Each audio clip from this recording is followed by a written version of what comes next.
ሎዛ በሚሊዮን የሚቆጠር ብር ጠይቋል። አገልጋዮች ከሰው እንዳይለምኑ የራሳቸው ቤት መኪና እንዲኖራቸው ልጆቻቸው የአገልጋይ ልጅ በመሆናቸው እንዳይሸማቀቁ ለሌሎች መሰናከያ ነው የምንሆነው። እኛ እርስ በርስ የምንወራወረው ድንጋይ ምእመኑን የሚፈነክተው። ያልጸና ህዝብ አለ፣ ያላወቀ ህዝብ አለ።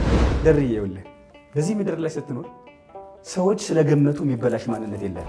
በአገልጋዩ ጋር ደግሞ በፐርሰንት የመጠየቅ የመሞላቀቅ ሙቅ ሻወር ካልሆነ ይሄ ምግብ አልተመቸኝም የሚል አገልግሎቱ እጅግ ጥሩ ያልሆነ እውነት ነው። እግዚአብሔር ይወደዋል። ከነዚህ የሚወለዱ ልጆችስ ደሬ ካህን መሆን ይፈልጋሉ? ነገር ስማይ ደሬ ሰባኪ መሆን ይፈልጋሉ? ዘማሪ መሆን ይፈልጋሉ? ለቤተክርስቲያን ዋጋ መክፈል ይፈልጋሉ? አይከፍሉም፣ አይፈልጉም። ምክንያት አባታቸው እያከከ እንዳሳደጋቸው ያውቃል። ዝም ማለት አምኖ መቀበል አይደለም ወይ? ብዙዎቹ ሊሰናከሉ ይችላሉ። አገልግሎት ይቀጥላል። ይህንን አገልግሎት በማስቆም ማን እንደሚጠቀም ልንገር ደሬ። መናፍቅ፣ ተሐድሶ፣ ውሃብያ ነው የሚጠቀም። ቲክቶክና ዩቲዩበር ወይንም አገልጋዮችን ጨምሮ የሚጠየቁ ገንዘቦች በጣም ቅጥ ያጣ ነው። ምሳ በልቶ እኮ እራት ማይበላ መምህርና ዘማሪ ያለ ደሬ። ገንዘብ ላይ ሳይሆን አገልግሎት ላይ ትኩረት ብንሰጥ መልካም ነው እላለሁ። የክርስቶስ ሰላም ለሀገራችን፣ ቸርነቱ ለሕዝባችን ይሁን። እንደምሰንብታችኋል። ይህ ደረጀ ዘወይንዬ ሚዲያ ነው። በሚዲያችን አገራዊ፣ ታሪካዊ፣ ሃይማኖታዊ፣ ባህላዊ፣ ወቅታዊ ጉዳዮችና ሌሎችም ይቀርባሉ። አብራችሁን በመሆናችሁ ታተርፋላችሁ። ለሌሎች በማካፈል ቤተሰባዊነትን ያጠናክሩ። መልካም ቆይታ ይሁንላችሁ። ወደ ሌላው ሀሳብ እንሂድ። መቼም አያልቅም ይሄ ነገር። ጸሐፊውን ከመግለጥ በፊት መጽሐፉን ግለጠውን ስለሚባል ውሃን ከጥሩ ነገርን ከስሩ ነውና የማርያም ወርቅ ተሻገር ማን ነው? አሁን አንዳንዱ በሰሞኑ የስድብ መድረክ ላይ ነው የሚያውቅና ዝም ብሎ የሚሳደብ አለ፣ ከየት የመጣ ነው የሚል አለ፣ አገልግሎትን የማይረዳ አለ። እና ቅድም ጥሩ ብልሃል። የሰዎችን በጎ ጎንም ደካማ ጎንም ሁሉንም ሚዛን ላይ አድርጎ በበጎ ጎኑ ማበርታት፣ በደካማ ጎኑ ደግሞ መጸለይና የወደቀውን ሰው ማንሳት ነው እንጂ ማጥፋት ስላልሆነ ይሄ ጥሩ መነሻ ነው ብዬ አስባለሁና አሁን ደግሞ የምንከራከርባቸው ነጥቦች ይኖራሉ። የሰሞኑ ርዕስ ላይ ምንድነው ይሄ ቲክቶክ እና ዩቲዩበር ወይንም አገልጋዮችን ጨምሮ የሚጠየቁ ገንዘቦች በጣም ቅጥ ያጣ ነው የሚባል አለ። እኔም የምስማማባቸው ሀሳቦች አሉ። አገልጋይ በፐርሰንት የሚጠይቁ አሉ። ሁሉም ይጨፈለቃል። እስከ 30% የሚጠይቁ አሉ። 10% የሚጠይቁ አሉ። የማይጠይቁት ሰዎች እንዳይጋበዙ የሚያደርጉ አሉ። ጭራሽ እነሱ በፐርሰንት ነው የሚጠይቁት እያሉ አንተን ስምን ያጠፉና እነሱ የሚወስዱ ሰዎች አሉ።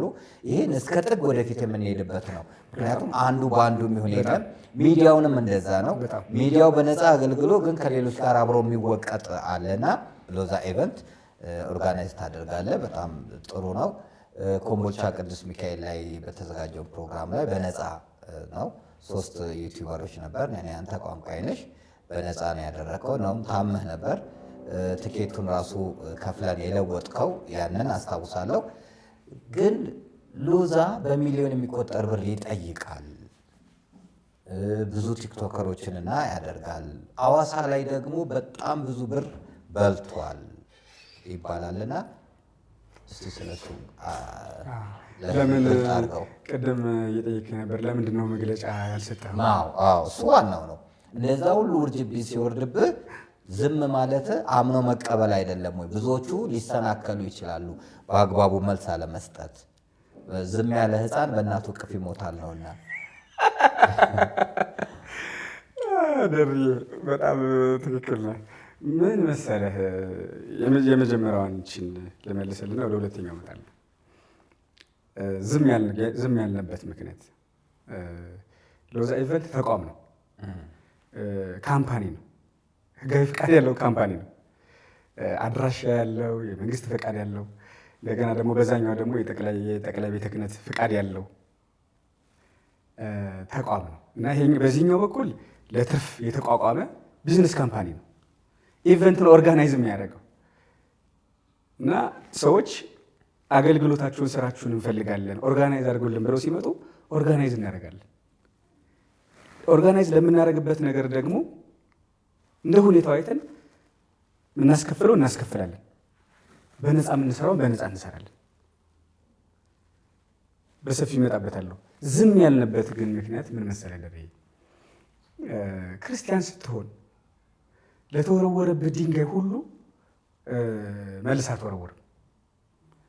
በተለይ ደግሞ ትንሽ ደግሞ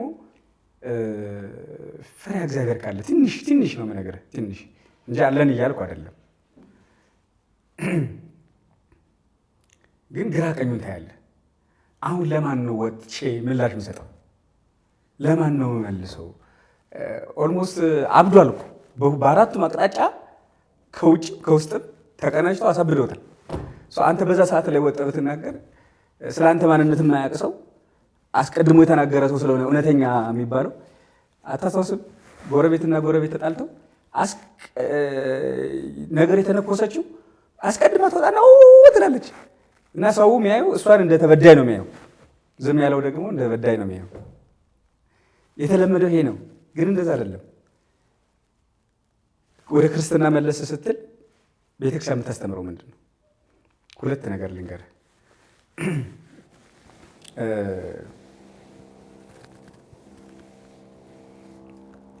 አንድ አባት አንድን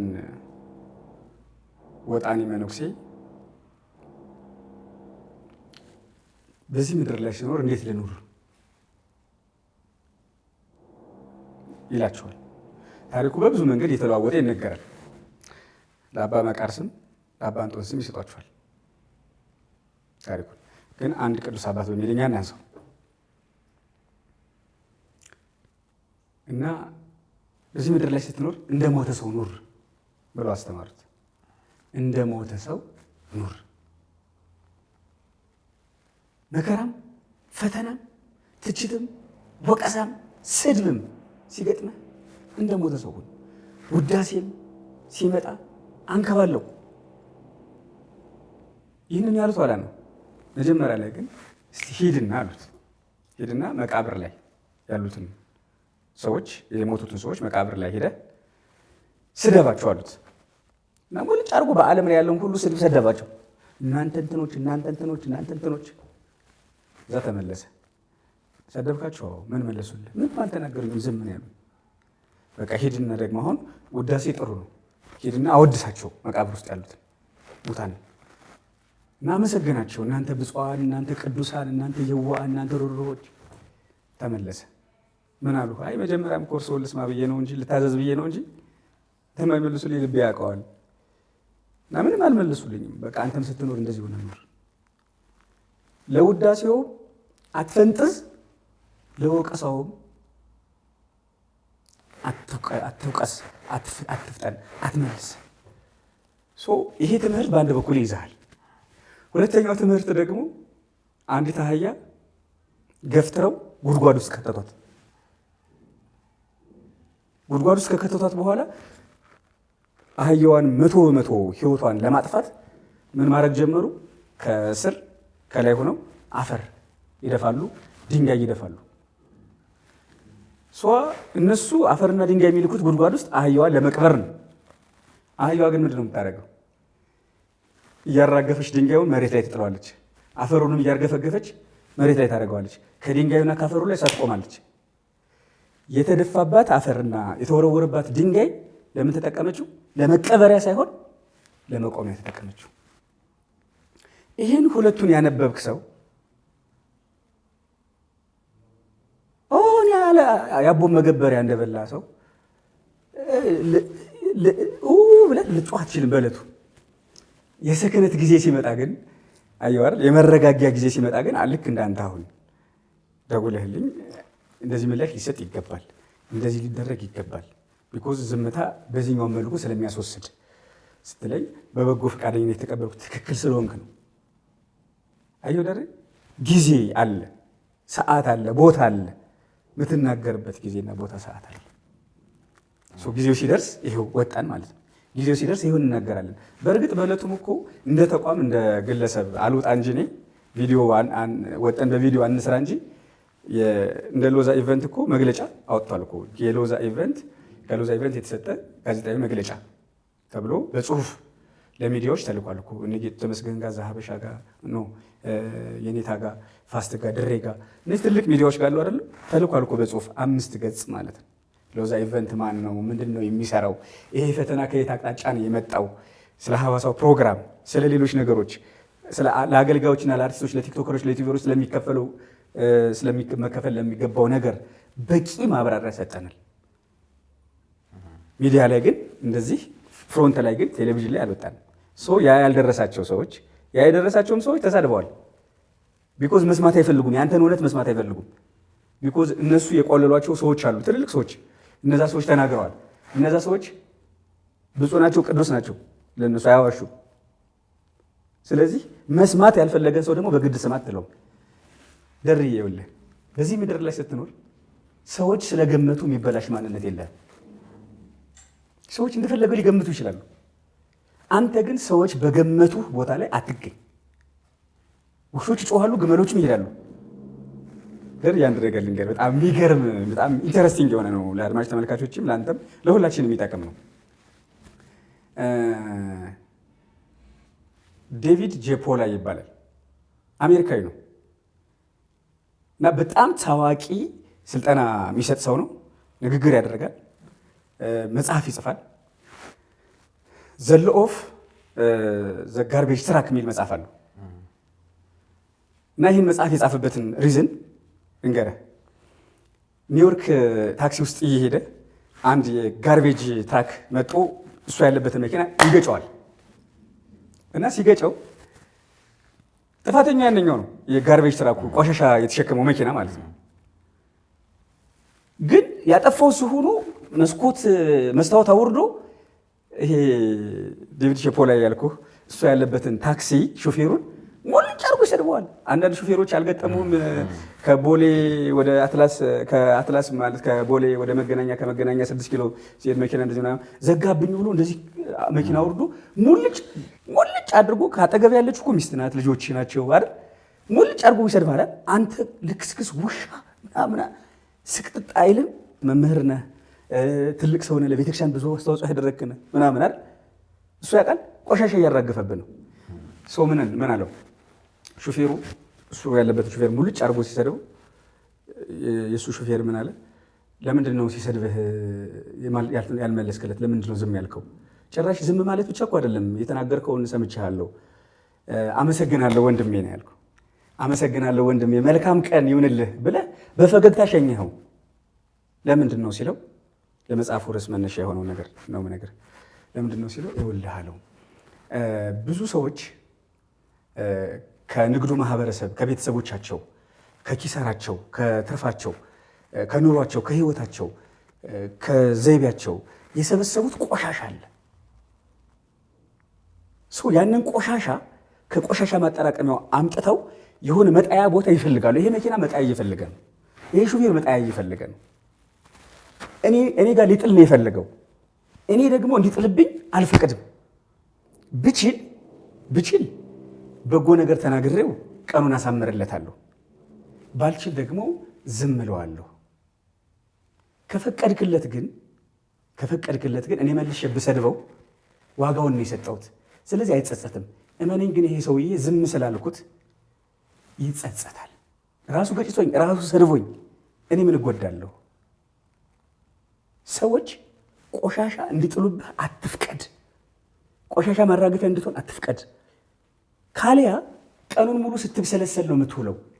በሰደበ ሳይሆን በተሳደብከውም ጭምር ብሎ በርካታ ህጎችን አወጣ። ይህን መጽሐፍ ከዚህ ተነስቶ ጻፈ እና 8 ምናምን ህጎች አሉ እና አንደኛው ምንድን ነው የሚለው? ቆሻሻ መጣል ክልክል ነው በል። ቢሮ ላይ ቆሻሻ መጣል ክልክል ነው ብለህ ጻፍ። እዚህ አካባቢ ቆሻሻ መጣል ክልክል ነው ብለህ ጻፍ። ሰዎች መጠው ሊሰድቡ፣ ሊያንጓጥጡ፣ ሊያዋርዱ ሲፈልግ አትስማቸው፣ እርሳው፣ የተከበሩና ትልልቅ ሰዎች ከሆኑ ደግሞ በአግባቡ መልስላቸው። ከአቅም በላይ ከሄዱ ደግሞ በህግ ክሰሳቸው። ነገር ግን አዕዋፋት በሰማይ ላይ በጭንቅላት ላይ መብረር ይችላሉ። አዕዋፋት ግን ጭንቅላት ላይ እንዲቀመጡ አትፍቀድላቸው። እንደገና ደግሞ ነገሮችን እርሳ፣ አታመንዥክ። እንደዚህ ስትሆን ነው ስኬታማ መድረስ ብሎ አስተምሯል፣ ጽፏል። እና ይህን ሁሉ ያነበብክ ያየ ሰው አንድ ሰው የእንትን ልጅ ብሎ ሲሰድብህ የእንትን ልጅ ብለህ ትመልሳለህ? ደሬ ሆነ እንዳትመልስም አይደል? ሂደህ ለእናቱ ትናገራለህ። አየው አይደለ? እዛ ጊዜ ጠብቀህ ትቆነጥጠዋለህ አይደል? ልጁን ጠርተህ ቢሮ ምን ታደርገዋለህ? ታስተካክለዋለህ። በሰደበ ፍጥነት ግን አትሰድበውም። በወረወረ ፍጥነት ግን አትወረውርም። ስክነት ብስለት ጊዜው ሲደርስስ ልክ እንዳሁኑ በአግባቡ እንመልሳለን። ወደ ጉዳያችን ስንመለስ እንደነገርኩህ ሎዛ ኢቨንት የተመሰረተው የቤተክርስቲያንን አንድ ቀዳዳ ለመድፈን ነው።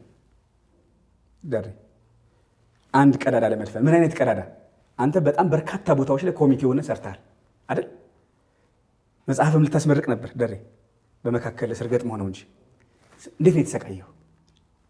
ኮሚቴ መሰብሰብ ደሬ፣ ኮሚቴ መደወል፣ መጡ አልመጡ። እኔ እንኳን እዚህ አርፍጃለሁ አይደል? ይህንን ሸክም ብዙ ስራ ኑሮ ትሸከመዋለህ? አትችልም። ደሬ ኮሚቴ የሚሰራውን ስራ ነው ሎዛ የሚሰራው። የኮሚቴውን ስቃይ መቀነስ ነው።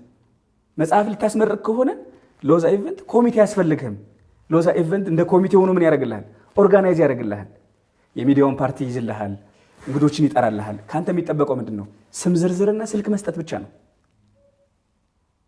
ቢኮዝ አንተ ከዚህ የበለጠ ምን አለብህ? ብዙ ስራዎች አለብህ። 90 ኮሚቴም ጋር እየደወልክ አነሳልኝ አላነሳልኝ አትልም።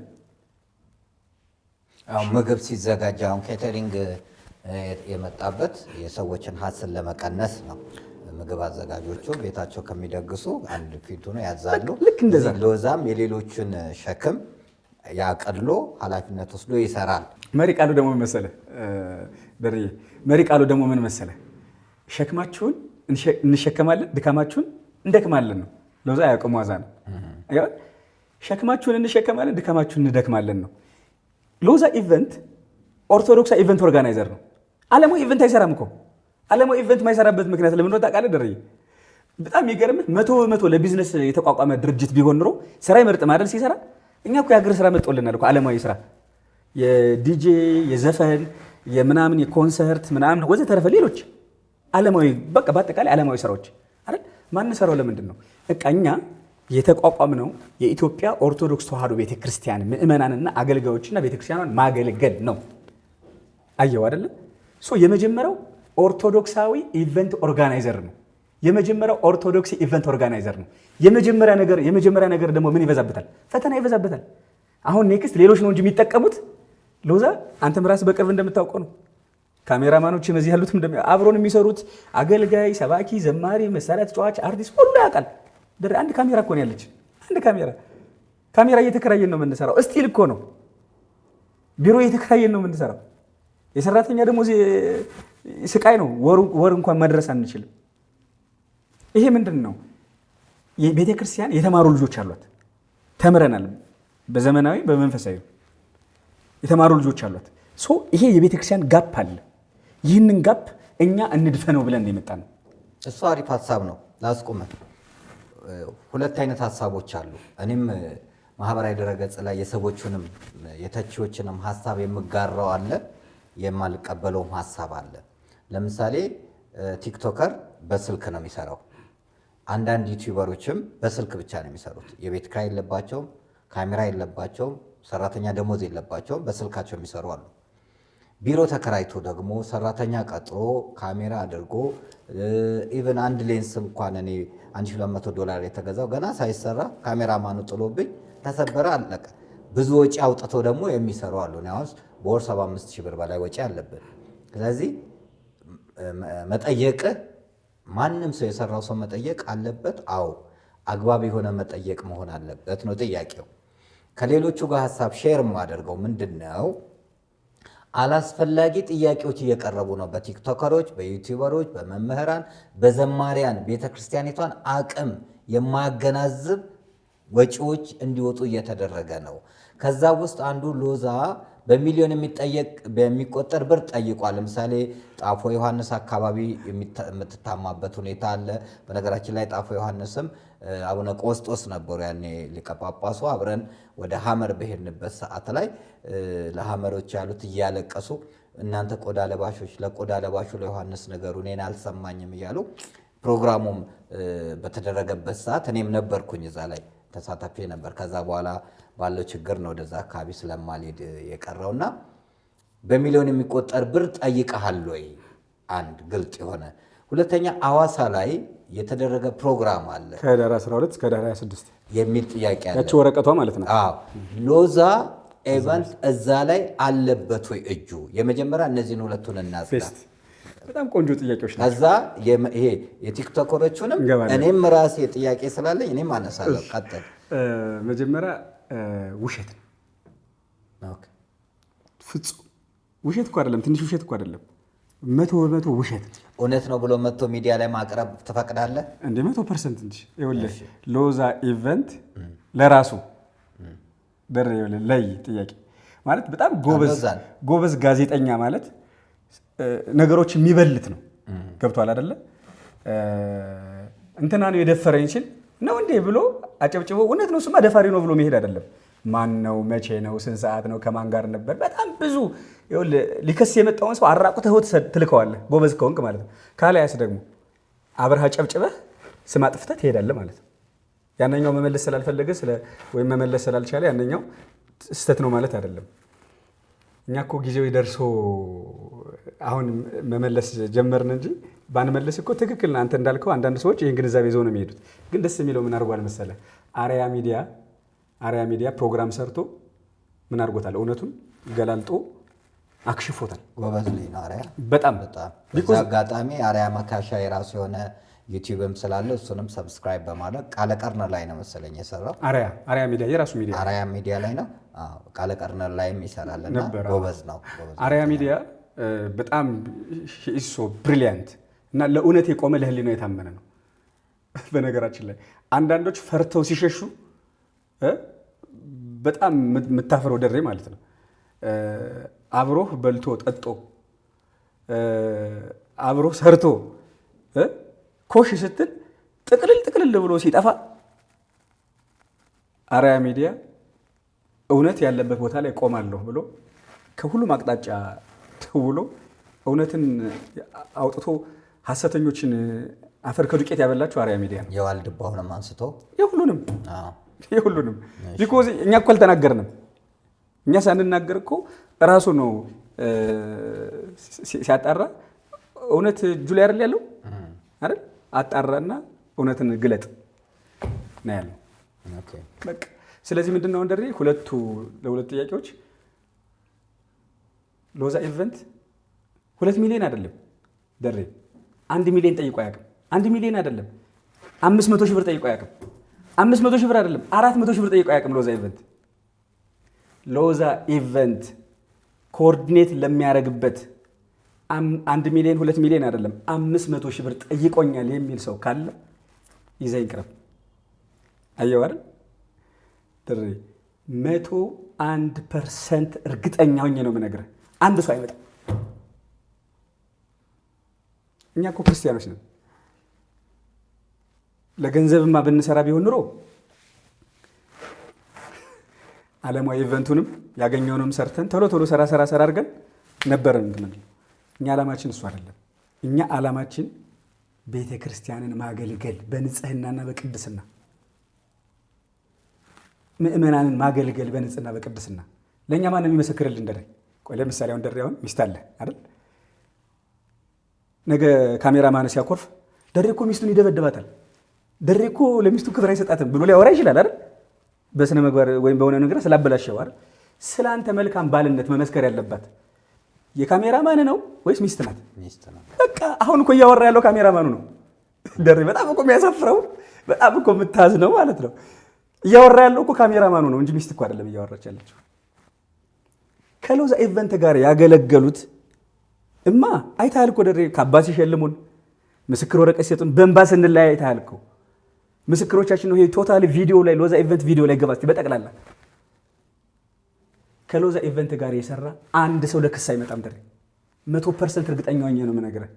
ቢኮዝ ይሄ ኢንስቲቱሽናል አይደንቲቲያችን፣ ተቋማዊ ስብዕናችን፣ ተቋማዊ ማንነታችን እና የግለሰባዊ ማንነታችን ምን እንደሆነ ያውቃሉ። እና ከሎዛ ኢቨንት ጋር ያገለገሉትን ጠይቃቸው። ሎዛ ኢቨንት ምን አይነት ተቋም ነው? ምንድን ያደረገላችሁ በላቸው። በጣም የሚገርም እንደሬ ልንገርህ። ሰው አንድ ተቋም 30 ኢቨንት በነፃ ያዘጋጃል? ለእነዚህ ሁሉ ማስረጃ አለ። እኔ አሁን የኮምቦልቻ ሚካኤሉን እና የአምቦውን ኪዳነ ምሕረትን አለኝ አብሬው ስለሆነ እንደውም ካስታወስክ የአምቦ ኪዳነ ምሕረት ካስታወስክ በነፃ ከማገልገላችን የተነሳ እኔም አንተ በማገልገላችን የተነሳ አዲስ አበባ ዩኒቨርሲቲ በር ላይ ቀጥረውኝ ወደ ደሬ ወሰደኝ ብለውኝ ለእኔና ለአንተ ሽልማት የሰጡን እነሱ አይደለም? አልሸለሙንም? ከኪስም አውጥተናል። እሱ ታዲያ የጎንደር ያንን የሚያክል ፕሮግራም ያንን ዓለም የተነቃነቀበትን ፕሮግራም ደሬ 8 ወር እኮ ነው ቀንና ሌሊት የደፋውበት። 8 ወር እኮ ነው ቀንና ሌሊት የደከምኩበት። ኮሚቴዎች እኮ ካባር ሊሸለሙን የምስክር ወረቀቱን ደሬ ወይ እዛ ቀርጸው ይልኩላል ወይ ልጆችን አስቀርጸው 8 ወር ሙሉ ነው የሚለው 6 ወር 8 ወር በነፃ ቀንና ሌሊት 3ቱን ቀን ላይቭ በሚዲያችን በማስተላለፍ ኢቨንቱን ኦርጋናይዝ በማድረግ ፕሮዳክሽን በመስራት ገንዘብ ከኪሳችን በማውጣት በነፃ የሰራ ነው ስራ እኮ ነው። በነፃ የመስራት ግዴታ ስላለብን እኮ አይደለም የሰራ ነው እንዴ። በነፃ መሰራው እኮ በነፃ ቤት ቢሮ ሲሰጠኝ አይደል? በነፃ የሰራተኞችን ደሞዝ ቢከፍልልኝ አካል ሲኖር ነው አይደል? በነፃ መሰራው አይደል? ግን ያንን በነፃ የምንሰራው ለምንድን ነው? አየው አይደል? ከአቅም በላይ የሆነባቸውን ግለሰቦችና ተቋማት በነፃ እንሰራላቸዋለን። የሚያሳምነን ሆኖ ሲገኝ ስላሉ አይደለም።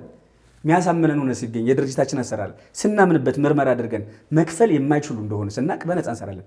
በዚህ እኮ ደርዬ 30 ኢቨንት ይሄ አንድ ቀን የሁለት ቀን ላይቭ እኮ አይደለም ነገር 3 ወር 4 ወር የፈጀ 6 ወር 7 ወር የፈጀ 30 ኢቨንት በነፃ ሰርተናል ስንልህ ምን ማለት እንደሆነ በዚህ ሙያ ያለ ሰው ነው የሚያውቀው። ለ10 ግለሰቦች ደግሞ በነፃ ሰርተናል። በአጠቃላይ 40 ኢቨንት በነፃ ሰርተናል። ይሄ ትልቅ ነገር ነው እና 40 ኢቨንት ወደ ገንዘብ ብትተመነው እኮ ደሬ 40 ሚሊዮን ብር እኮ ነው። 20 ሚሊዮን ብር እኮ ነው። 10 ሚሊዮን ብር እኮ ነው። ለዛ ኢቨንት እኮ በዚህ ሰዓት ላይ የሰራተኛ ደሞዝ መክፈል አቅቶት ሰሞኑን አንድ ሰራተኛ ያሰናብተናል። የሰራተኛ ደሞዝ መክፈል አቅቶን እኮ ነው ብለግር ደሬ። አሁን ይሄንን ከእግዚአብሔርና ከድንግል ማርያም ከቅዱሳኖች ማን ሊረዳን ይችላል? አብሮን ከሰሩት ተቋማትና ግለሰቦችና በዙሪያችን እንዳንተ ያሉ እና ይሄ በዙሪያ ያሉ አብሮን የሚሰራው ከአገልጋዮች ማን ሊረዳን ይችላል? ጋድ እኮ ነው። እምሩ ቪዲዮ ሊጠየቀው በየሳምንቱ የቪዲዮ የካሜራ ኪራይ ነው ያለብን። አንድ ካሜራ አንድ ኒክ ማይክ በነፃ ስለምትሰሩ ብሎ የሰጠን ያገዘን ሰው አለ? የለም። ደርዬ ሰርቫይቭ ማድረግ ካልቻለ ምንድን ነው? ይዘጋል። እኔ ይዘጋለሁ አልዘጋም። ቢኮዝ እኔ ሚዲያና ኢቨንት አመኝ አይደለም የተፈጠርኩት። ገብቷል። እኔ ድንግል ማርያምን አመኝ ነው የምኖረው። ሰራተኞችም ድንግል ማርያምን አመኝ ነው እነሱም ይሄዳሉ። ሐቁ ይሄ ነው። እውነታውንስ እግዚአብሔር ይከፍላል። ታያላችሁ እና ያለን እግዚአብሔር እንዴት እንደሚከፍል ማለት ነው። አየው አይደል? ሰዎች ደሬ በህይወት ዘመን ታምታታቅ ይሄን መርሃ ግብር የምትከታተሉ ሰዎች አሁን የኔ ደረጀ ዘመን ሚዲያን የምትከታተሉ ሰዎች በህይወት ዘመናችሁ ባላላችሁበት ታምታችሁ አታውቁ። ታምታችሁ ማታውቁ ከሆነ እሙንኛል። ሰዎች የነገሯችሁን እመኑ። ታምታችሁ የምታውቁ ከሆነ ግን ልክ እናንተ እንደታማችሁት ነው እኛ የምንታመው። ግን ሰዎች ማማት መብታቸው ነው። እኛ ደግሞ ባሙን ቦታ አለመገኘት ግዴታችን። ሐሜትን ስትል አንድ ነገር አስታወስከኝ። ወደ ቁልቢ ጉዞ እንሄዳለን። 3 መኪና ይዘን ቁልቢ ስንሄድ አስጠነቀቀን። ጾም ነበርና አሰበ ላይ አንበላም። በቃ ቁልቢ ድሬዳዋ መሄድ የለም፣ ሰልባጅ መግዛት የለም፣ ቀጥታ ቁልቢ ነው ብለናልና የኛ መኪና በቃ እንሂድ ተባለ። ድንኳን ደኩነን ጠበቅን። እነዛ ሌላ ቦታ ቆይተው አምሽተው መጣ። አንዷ ልጅ እሳት ነበልባል ሆና መጣች። ድንኳኑ በር ላይ ሆኛለሁ። ሰላም መጣችሁ አልኳት። ምን ሰላም አለ ይሄ ደረጀ እያለ ይሄ ባለጌ እኔን ነው የምትለኝ ትላለች። ምንድነው ምን ሆንሽ አልኳት። ከዛ እራት በልተሻል? እሱ እያለ በጣም መጥፎ ሰው እኮ ነው። እሺ ብዬ እራት አበላዋት። ሚሪንዳ ጠጣች። እቋ ተፈለገ ተገኘ። መኝታስ ቦታ አለሽ? እሱማ ለዘመዶቿ አመቻችቶ ብላ ተናገረች። እኔኑ ነው የምትናገር። ሕያው እግዚአብሔርን ነው መለስ። ከዛ እኔ አፈሩ ላይ ሆኜ የኔ ምንጣፍ ላይ እሷን አስተኛዋት። ጠዋት እግዚአብሔር ይስጥ እንደ ደረጀ ቢሆን ስትል ደረጀ ማለት እኔ ነኝ ብያት ሄድኩኝ። ወላዲቷ ደረጀ ማለት እኔ ነኝ ብያት ሄድኩኝ። አንተ ለአንተ ያማልሃል። አንዴ የሜሮን አባት ገጣሚት ሜሮን ጌትነት በጣም መወዳት ናትና ድራማ ነበረ በቴሌቪዥን ሉሲ ኖና በምትሰራበት ሰዓት አባትየው እሷን ይዞ እኔን ይዞ እሷ ቤት ምሳ ስንሄድ ያወራኝን ነው እና ቁጭ ብዬ ሻይ እየጠጣሁ አለ አንድ ሰው ይመጣና ስለ እሷ ይነሳል፣ ስለ ሜሮን ጌትነት ሉሲ ያኔ እሱን ተላብሳ በምትሰራበት ሰዓት የጌትነት እኔው ልጅ ናት ይለዋል። ኧረ አይመስለኝም አለ አባትየው። እኔ የማውቀው አንተ አለው አባትየውን እስከዚህ ነው ሰው የሚያማህ ከአንተ በላይ እኔ ነኝ የሚል አለ። በውስጡ ስላለን እኛ እናውቃለን። ሁለት አይነት አሰራሮች አሉ የማርያም። አንደኛው በአዘጋጆች በኩል ጥሩ ነገር አለ፣ በአዘጋጆች በኩል በጣም መጥፎ ችግሮች አሉ። እንግዲህ እኔ ለዘመናት ነው በዚህ አገልግሎት ውስጥ ያለሁት። ታቦት ቆሞ መለመን እኔና ዘመዴንን ለልመና ጥርሳችንን የነቀል ነው በቤተክርስቲያን በየገዳማቱ። ከዛ ወደ አዳራሽ መጣን። ከዛ ከአዳራሽ ወደ ሆቴል መጣን፣ ዘመናዊ ልመና 5 ስታር ሆቴል ድረስ መጣን እያለ አሁን ደግሞ ዘመኑን የዋጀ የቲክቶክ ነገር መጣ። አዘጋጆች ጋር በአንተ ስም የሚበላ ብር አለ። እኔ ከኪሴ አውጥቼ ከፍዬ አገልግዬ በስሜና በዩቲዩብ ስም ብር ይወጣል። በጣም ብዙ ጊዜ በእኔ ስም የተበላ ብር አለ። ሁለተኛ 10 ብር ከምረው ፖስታውን ትልቅ አድርገው የሚሰጡ አሉ። ገብተዋል። ሰው ፊት እጃቸውን የሚዘረጉ አሉ። አሰራሩ ራሱ ዝርክርክ ነው። ፈርመ የምትወስድበት ቦታ ሲሆን ሂሳቡን ማወራረድ ትችላለህ። ለአንተ 1000 ሰጥተው እነሱ 5000 ሰጥተው ሊሉ ይችላሉ። የሚቆጣጠረው ነገር የለም። እዚህ አዘጋጆች ጋር ስፖንሰር እየፈለጉ ስፖንሰር የሸፈነውን ገንዘብ እነሱ ግን በወጪ አድርገው የሚወስዱ አሉ።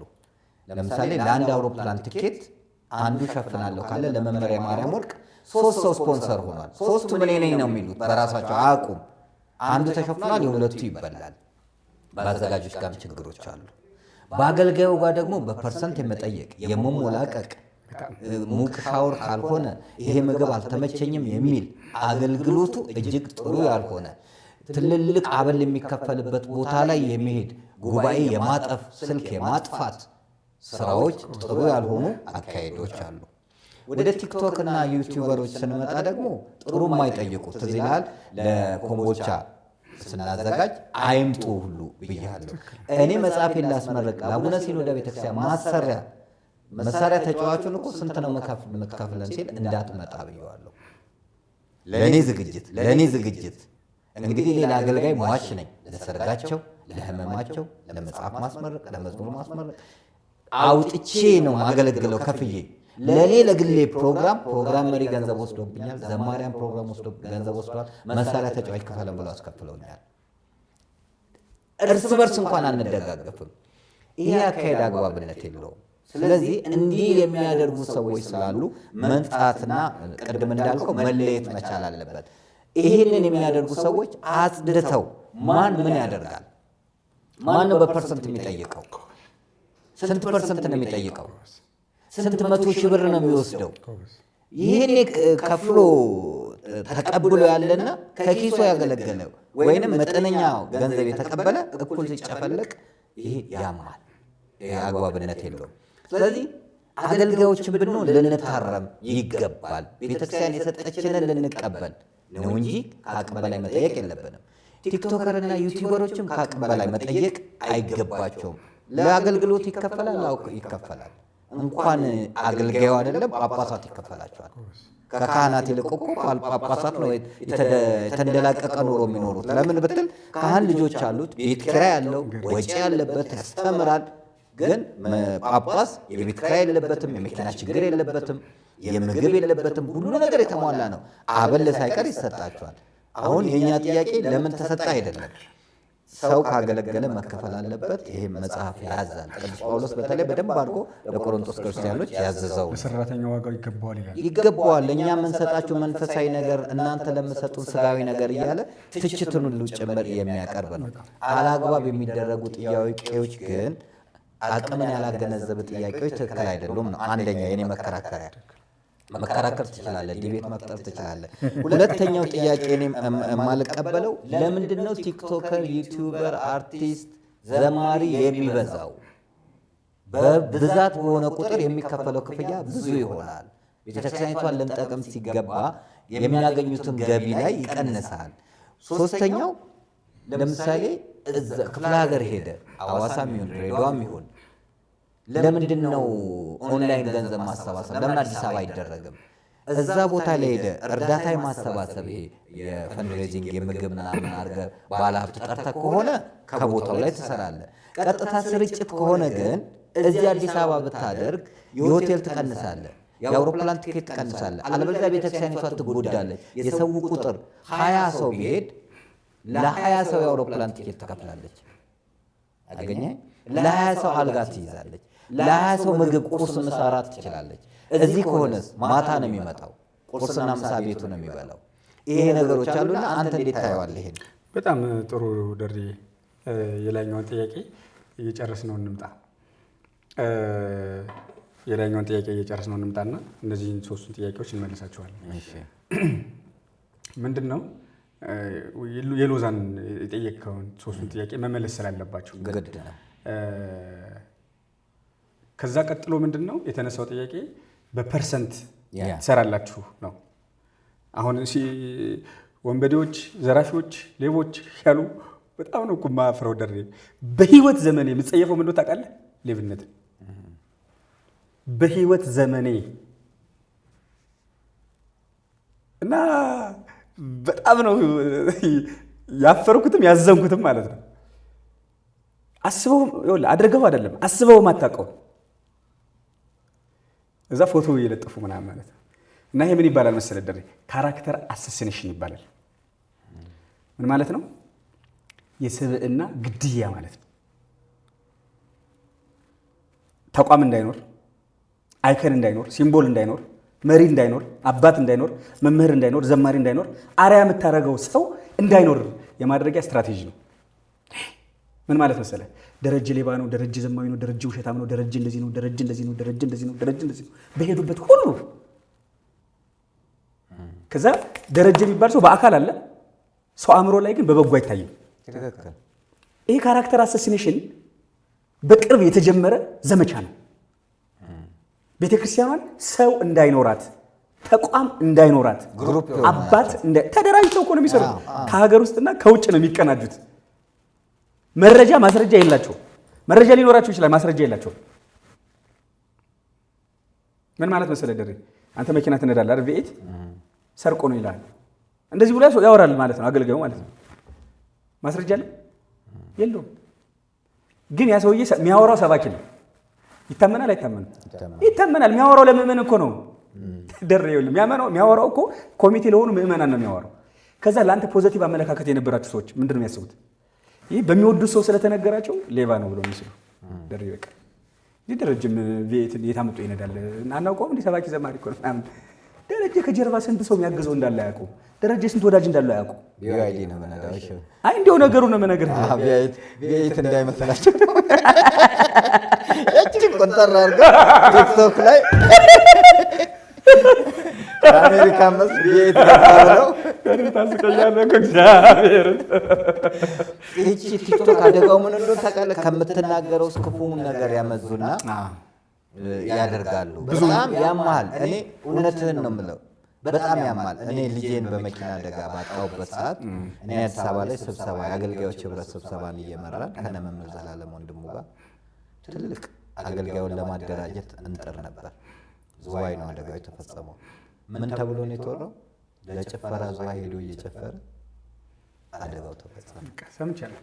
ያማል በጣም ልጅህን አንተ ንግግሩ አጥንት የሌላት ምላስ አጥንት ትሰብራለች።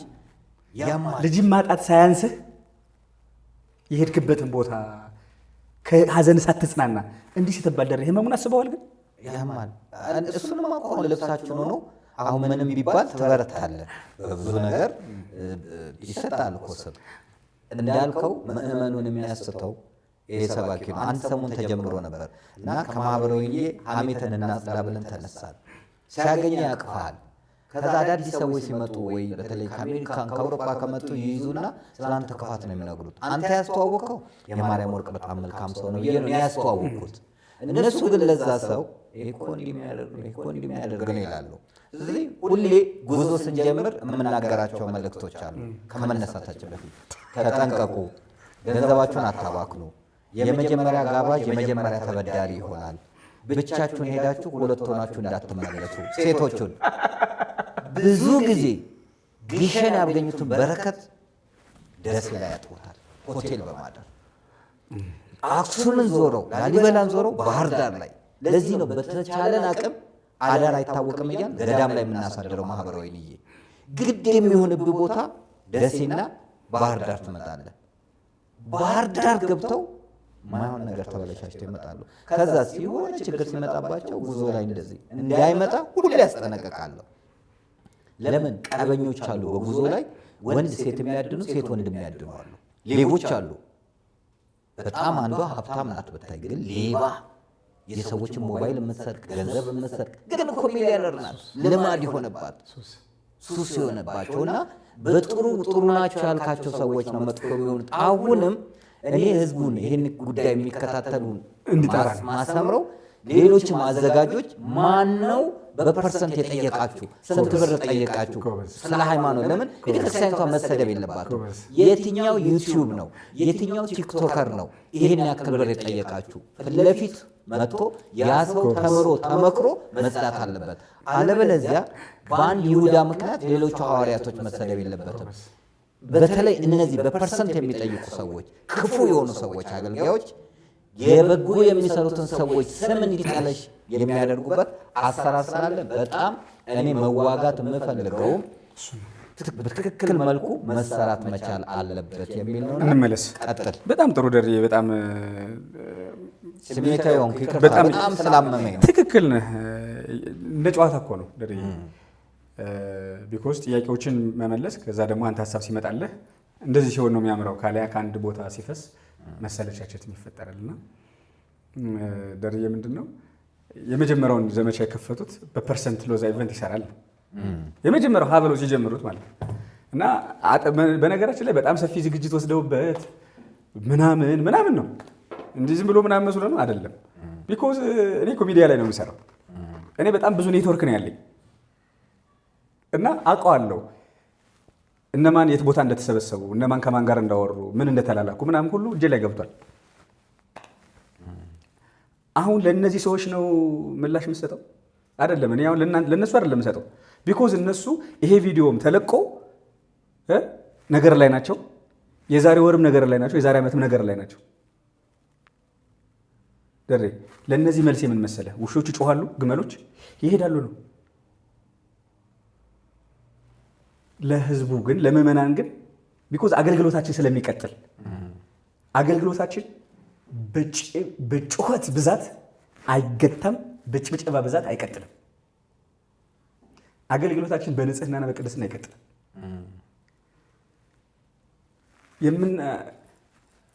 በፐርሰንት መቀበል ሎዛ ኢቨንትን በተመለከተ ተቀብሎ አያውቅም። አይደለም ደሬ ልንገርህ፣ አስቦት አያውቅም። ከኛ ጋር የሰሩ ሰዎች ምስክሮች ናቸው። ከኛ ጋር የሰሩት መቼስ በኮሚቴ አብረህ ትሰራለህ እንጂ በኮሚቴ ትዋሻለህ? በኮሚቴ ልትዋሽ አትችልም። ግለሰብ ይዋሻል፣ ኮሚቴ ግን አይዋሽም። ቢኮዝ እንዴት ኮሚቴ የሚያክል 20-30 ሰው ተስማምቶ ይዋሻል ትላለህ? ይሄ በጣም ነውርና ግብዝነት ነው። ቢሮአችን ሲመጡ በፐርሰንት አንሰራም ነው የመጀመሪያ እንትናችን። መጀመሪያ ይሄ መርሃ ግብር እንዲሳካ ሱባኤ የያዙ ነው። ይህን መርሃ ግብር ምስክሮች ናቸው፣ ይጽፋሉ ከስር ሲመጡ እንደዚህ ፈልገን ነበር ይላሉ አይደለ? መጀመሪያ ይሄ መርሃ ግብር እንዲሳካ መንፈሳዊ ስራ ስለሆነ መንፈሳዊ ስራ በመንፈሳዊ ሰዎች ነው የሚሰራው።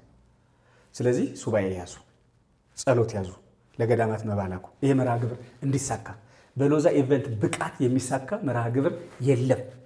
ይሄ ከኛ ጋር የመጡት በሙሉ የሚመሰክሩት 100% ሀቅ።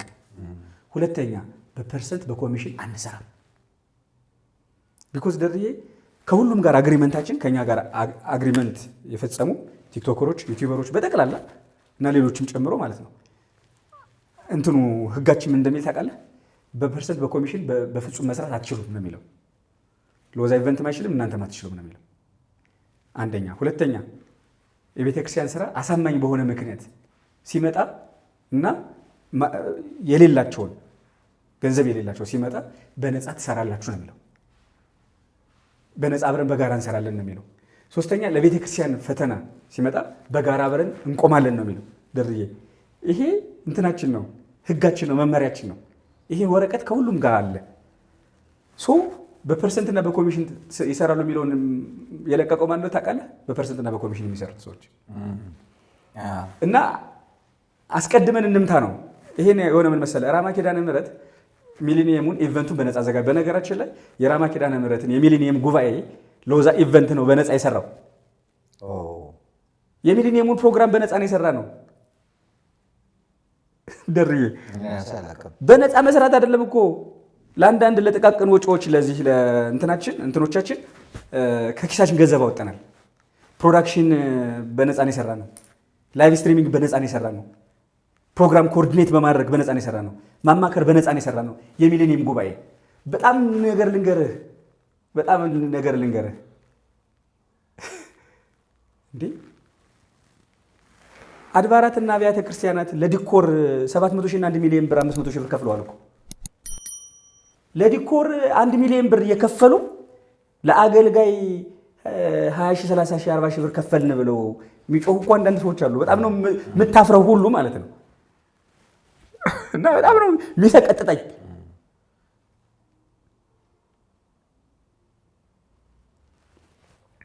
እና አንዳንድ ጊዜ እውነት ይዘህ ደሬ እንዳታወራው ከክርስቲያን አይጠበቅም።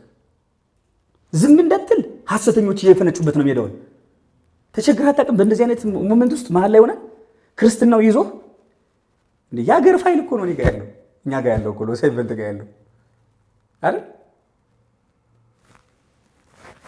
ግን የሎዛን ብቻ እናወራ። ስለ ሎዛ ስለሆነ የጠየቀኝ የሚሊኒየም ጉባኤ ሎዛ ኢቨንት በነፃ ነው ይሰራል።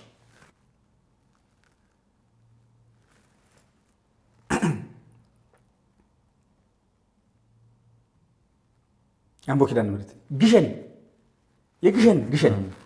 ግሸን መምህር አንተነህ የደሴው ዲያቆን አንተነህ እና የደቡብ ወሎ ዞን የቀድሞ አስተዳዳሪ እና ሌላም ሰው 3-4 ሆኖ ቢሮ ይመጣዋል። መቼ ግሸን መርሃ ግብር ሊደረግ 1 ሳምንት ሲቀረው ማን የላከቻቸው?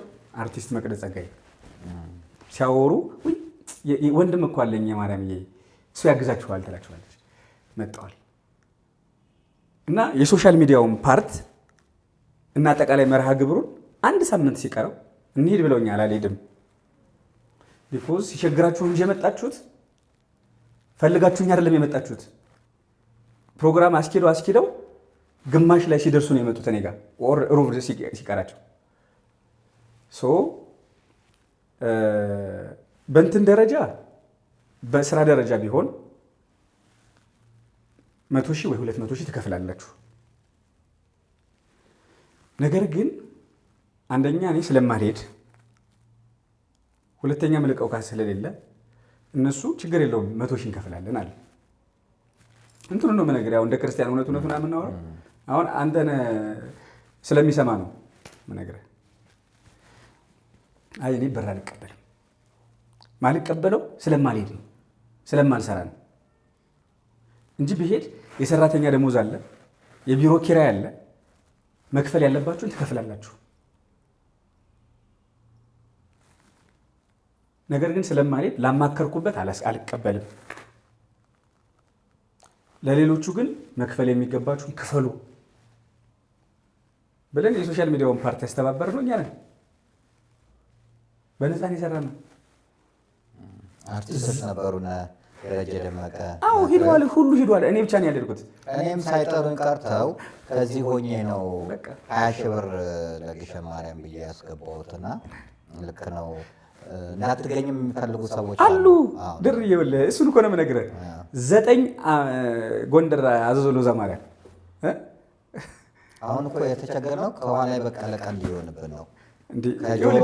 ግሸንን የሚያክል ቦታ አንተ አልተጠራህም ማለት ነው። ወይንዬ ማለት እኮ ግሸን ማለት ወይንዬና ኢያቄም ሐና እኔና መምህር ዘመድኩን እንግዳ ወርቅ በቀለ መነሻ ነው። ስለ ግሸን ከተባለ የወይንዬ ጉባኤ የወይንዬ ስራ በተለይ ደቡብ ወሎ ላይ እኮ እና ሰሜን ወሎ ደቡብ ወሎ ላይ ስንት አብያተ ክርስቲያናትን የሰራ ማህበረ ወይንዬ ነውና አስተዳዳሪውም በጣም በቅርበት ቁስቋም ማርያምንም ሲሰራ ብቻ እዛ አካባቢ እጃችን ያለበት ደርዬ እኮ እሱ ብቻ አይደለም። የሚገርምህ እኮ ይኸውልህ እንደዛ አሁን የምነግርህ እኮ ሀቅ እኮ ነው የምነግርህ 100%። ሀቅ ነው የምነግርህ። እና ፕሮግራሙ አልቆ ሲጠናቀቅ ሆቴል ላይ ሲመሰጋገኑ ሎዛ ኢቨንትን አልጠሩትም። እንዴ የችግራቸው ሰዓት ላይ ቢሮ መጠን ምሽት ላይ ነው አስታውሳለሁ። እስከ ምሽቱ 2 ሰዓት 3 ሰዓት ረጅም ሰዓት ወስደን ያን ሁሉ አውርተን በስልክ ያመማከር ስራ ሰርተን በአካል የማማከር ስራ አይቀም ሰርታችኋል። አዎ ልመጣልህ እኮ ነው። አሁን በአጠቃላይ ይህን ሁሉ ስራ በነፃ ሰርተናል አልኩ። ጎንደር የደብረ ምጥማቅ አይደለም የባለፈው 63 ሚሊዮን ብር የተሰበሰበበት ቃል የተሰበሰበ ሳይሆን ቃል የተገባበት በነፃ መስራታችን ብቻ አይደለም እኮ የሚገርም ደርዬ። ጎንደር ሎዛ ማርያም ለ9 ዓመት ያንን የሚያክል ፕሮግራም ከዛ ካለው ኮሚቴ ጋር በጥምረት 1 ብር መቀበል አይደለም ደርዬ፣ በአመት ከ200 ሺህ ብር እስከ 300 እስከ 400 ሺህ ብር ሎዛ ኢቨንት ያወጣል፣ ሎዛ ማህበር ያወጣል። አየሁ ደርዬ። እና ይሄን ሁሉ ስናገለግል እንደው ለእነዚህ ልጆች እኮ ይሄ ያስፈልግ የቤት ኪራይ የቢሮ ኪራይ እንደዚህ ያስፈልጋቸዋል። ደርዬ ታውቃለህ እኮ እግዚአብሔር ውሎ ይግባ እንጂ ጤነኛ ነኝ እንጂ በእግሬ አይደል የምሄደው ደርዬ። ባለፈው እንደውም አንዳንድ ሰዎች ቪትዝ እንደው ያዋጣን እንግዛለን ምናምን ሚዲያዎች ምናምን ማለት ነው። እና እኔ ልምን አልፈልግም ደርዬ።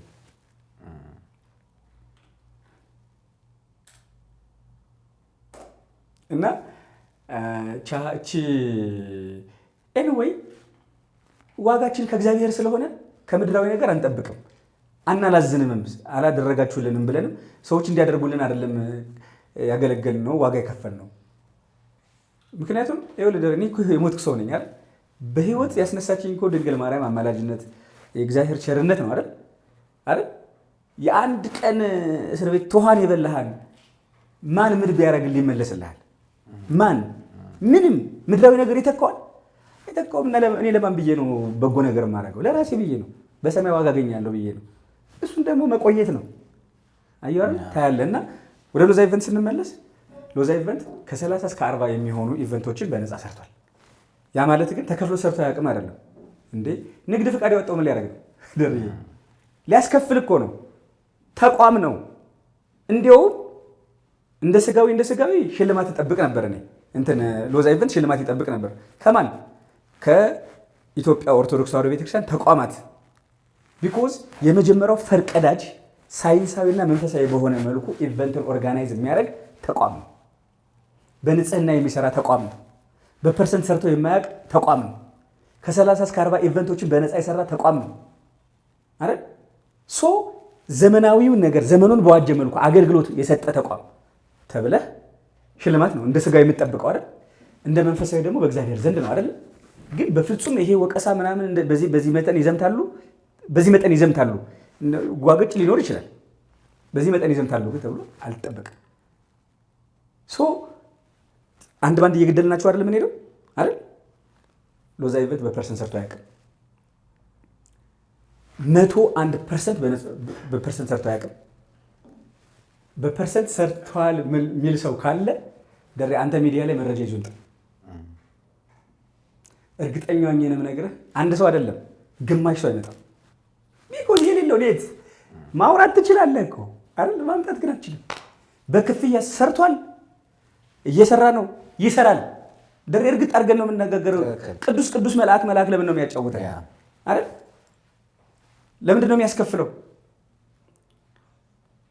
የቢሮ ኪራይ አለበት፣ የሰራተኞች ደሞዝ አለበት፣ የማቴሪያል ኪራይ አለበት።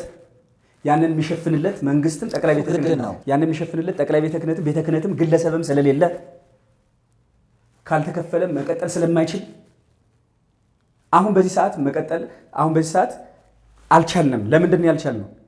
ደርዬ የለንም እኮ ነው። አሁን እነዚህ ሰዎች ያወሩ ሰዎች ጀግኖች ከሆኑ ምዕመናን ተሰሟቸው ሲያመጡ እዚህ ቪዲዮ ታያላችሁ ማለት ነው። በፐርሰንት የሰራ ነው ሎዛ ኢቨንት እዚህ አንድ ይኸውልህ፣ በተላላኪ አይደለም ገብቷል አይደል? በወረኛ ምናምን አይደለም። ባለቤቱ በአካል ከኔ ጋር በፐርሰንት ሰርቷል ብሎ ይመጣል። በህይወት እያለን አይደለም ሙተን እንኳን አይመጣም።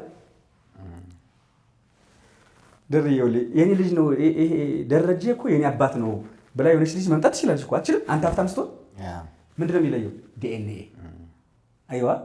ከዛ ውጭ ግን ሀብታም ስትሆን ሁሉ የአላሙዲ ልጅ ነኝ ብሎ እኮ 1000 ሰው መምጣት ይችላል። ልጅ ነኝ ማለት ይቻላል።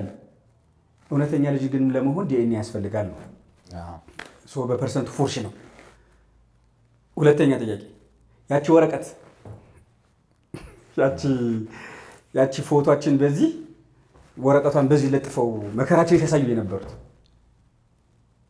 በጣም የማዝነው ጠያቂ ትውልድ፣ ተመራማሪ ትውልድ፣ ግራቀኝ የሚፈትሽ ትውልድ መጥፋቱ ነው በጣም የሚያሳዝነኝ ማለት ነው። ደሬ የደሬ ልጅ ነኝ ብላ ሌላ ሚዲያ ላይ ብትቀርብ ማለት ነው ይሄ ቆሻሻ ይሄ ባለጌ ምናምን ብሎ የሰድበዋል ልጅ ደርዬ አይ የደሬ ልጅ መሆንሽን እንትን ለማረጋገጥ ዲኤንኤ አምጪ ብሎ የሚጽፍ ኮሜንት አለ? የለም። አንተን ነው የሚሰድብ ደርዬ። በተለይ ደግሞ ልጅቷ ቆንጆ ትሁን አየሁ አይደል? እንዴት ልጅ የመሰለ ልጅ ይክዳል ነው የምትባለው። አየሁ አይደል? ይሄ ነው ደርዬ ለወደፊት ግን በነገራችን ላይ አሰራርም አይደለም የሚዲያ አሰራር ሁለቱም ወገን አይተ ነው የምትናገረው እንጂ እንደሰማ አትናገርም። አሁን እኔ ጋር ብዙ ይመጣሉ የቤተክርስቲያን ጉዳይ አለቃ እንዲያደርገኝ፣ ጳጳሱ እንዲያደርገኝ፣ ሀገረ ስብከት እንዲያደርገኝ ሲሉ የእኔ ፕላትፎርም ይሄን አይፈቅድም። ፐርሰናል አታኮች ሊሆኑ ስለሚችሉ እንደዛማ ቢሆን የስንት ሰው ገበና የግብረ ሰዶም እጃችን ላይ አለ። ያንን ማውጣት አላውቅም። ለእነዛ የምትወረውረው ድንጋይ ሌላውን ይፈነክታል። ድርጊቱን ነው እንጂ መኮንን ያለበት ሰውየውን አይደለም። ስለዚህ ሎዛ ማርያም ይሄን አደረገ ሲባል አድርገሃል ወይ ይሄ አይነት መረጃዎች መጥተዋል ተብሎ ከዛ መስራት ይቻላል። አሁን ቴክኖሎጂው አድርጋል፣ የትም ሆነ መረጃ ማግኘት ይቻላል። ግን እንደሰማን የምናደርጋቸው ነገሮች ማናጸሪያ ሳናዘጋጅ የምናደርጋቸው ነገሮች አንተ ላይ ብቻ ሳይሆን ያንተን ወዳጆች፣ ያንተን ቤተሰቦች፣ ያንተን ልጆች፣ ያንተን ሚስት፣ ያንተን ቤት እናትና አባት ሁሉ ይጎዳል፣ ሞራል ይነካል፣ ያልፋል። ለሚያልፍ ጊዜ የማያልፍ ነገር ስራ ውስጥ ግማሹ ተበሳይቶ ለምን አይቀርም የሚልበት ጊዜ አለ። እኔ ልንገርህ ሚዲያውን በቃ አልፈልግም ታስሬ በነበርኩበት ሰዓት ማህበረቱኝ ከሆነ የማይደግፈኝ ከሆነ የኔ መልካም መስራትን ካልተረዱ ለምን ዩቲዩብ አይቆምም ስል ጋዜጠኛ ትዕግስት ናት፣ በጣም ጎበዝ ጠንካራ ናት። በፍጹም መምህር አይቆምም ብላ ከባለቤቴ ጋር ሆኖ እንዲቀጥል ያደረጉት። ከዛ በመቀጠሉ ደግሞ ስንት ስራ ስንት ገዳማቶች ተረዱና እረዳለሁ፣ ህመሙ እረዳለሁ። መተቸትና ሆኖ መገኘት በጣም የተለያየ ነው። በቃ አልኩህ እኮ ደርዬ፣ አሁን ያቺ ወረቀት አይደለች አሁን ለህዝቡ ግልጽ ለማድረግ ነው። ቢኮዝ ነገም እነዚህ ሰዎች መተዳደራቸው ነው ደርዬ። ኮንቴንታቸው ስድብ ነው፣ ኮንቴንታቸው ድክመት ላይ ነው። ገብቷል አይደለ? ኮንቴንታቸው ማዋረድ ነው። ካሊያ ቪው አያገኙ። አየሁ አይደል እንዴ? ይኸውልህ ደርዬ፣ ይሄማ የጋዜጠኝነት ፕሮፌሽናል እኮ ነው። አሁን አንተ ያልከው ፕሮፌሽናል ሰው፣ ህሊና ያለው ሰው፣ ኦርቶዶክስ ክርስቲያን የሆነ ሰው ነው። እንትና እኮ ሰድቦኛል ስትል ብሎ የሆነ ሰው እዚህ ሚዲያ ሲመጣ እንትና እኮ ሰደቡ ብለህ አብረህ ትጨፈጭፋለህ አይደለም አይደል? ትደውልና እዛ እንትና ሰደበኝ ብሎሃል ምን ትላለህ በዚህ ጉዳይ ብለህ አረጋግጠህ አያልሰደብኩትም ካለ እዛው አገናኝተህ እዛው ትፈታለህ አይደል? ነገሩ ሲሪየስሊ ከሆነ ሀገር የሚያፈርስ ቤተክርስቲያን የሚያፈርስ ከሆነስ አይደል? ከሌ በዚህ ጉዳይ መጥቷል፣ አንተ ናና ምላሽ ስጥ። አሁን ደግሞ በሚዲያ ላይ ጉዳይ ቢነሳ ወይ አንተ ትሄዳለህ ወይ ትጂ ትሄዳለች አይደል? ሚዲያው አንዱ ወካይ ይልካል አይደል? ሄዶ ምላሽ ይሰጣል ማለት ነው። ግን እዛ ያንተን ምላሽ ሳይጠይቅ አንተ ጋር ሳይደውል ሊጨፈጭፍና ሊሰድብ ሊያዋርድ ከፈለገ እኮ ደረጀ የሚል መሰለህ ደውዬለት ነበር ስልኩ አልሰራም ይላል። ውሸቱ እኮ ነው። ገብቶሃል? ደረጀ ብቻውን ነው እንዴ? ከግንድ ነው የተላጠው? ደረጀ እኮ ብዙ ጓደኞች አሉት አይደል?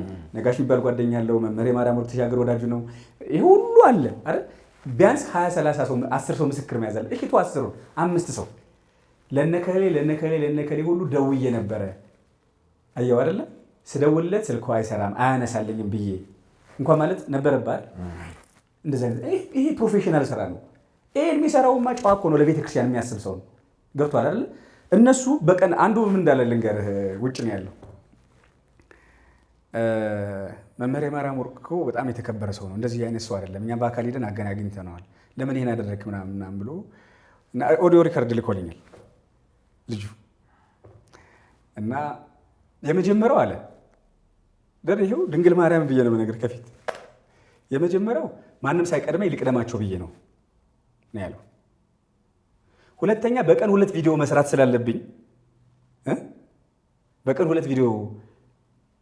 ስላለብኝ ይህን ዘግቼ እንትኑ ካለቀ በኋላ ለአንተ ኦዲዮ ሪከርዱን አሰማሃለሁ። በቀን 2 ቪዲዮ መስራት ስላለብኝ ሁለተኛ ቪዲዮ እንዲሞላልኝ ፈልጌ ነው። የልጁን ህይወት ብሎ ነው የመለሰለት። በቃ ትነዝንዘኝ ነው ያለው። ደርዬ እኔ እኮ መቤቴ ምን ያህል እንደምወዳት ታውቃለህ አይደል? አልምልም በሷ አይደል? ድንግል ማርያም ነው የምነግርህ።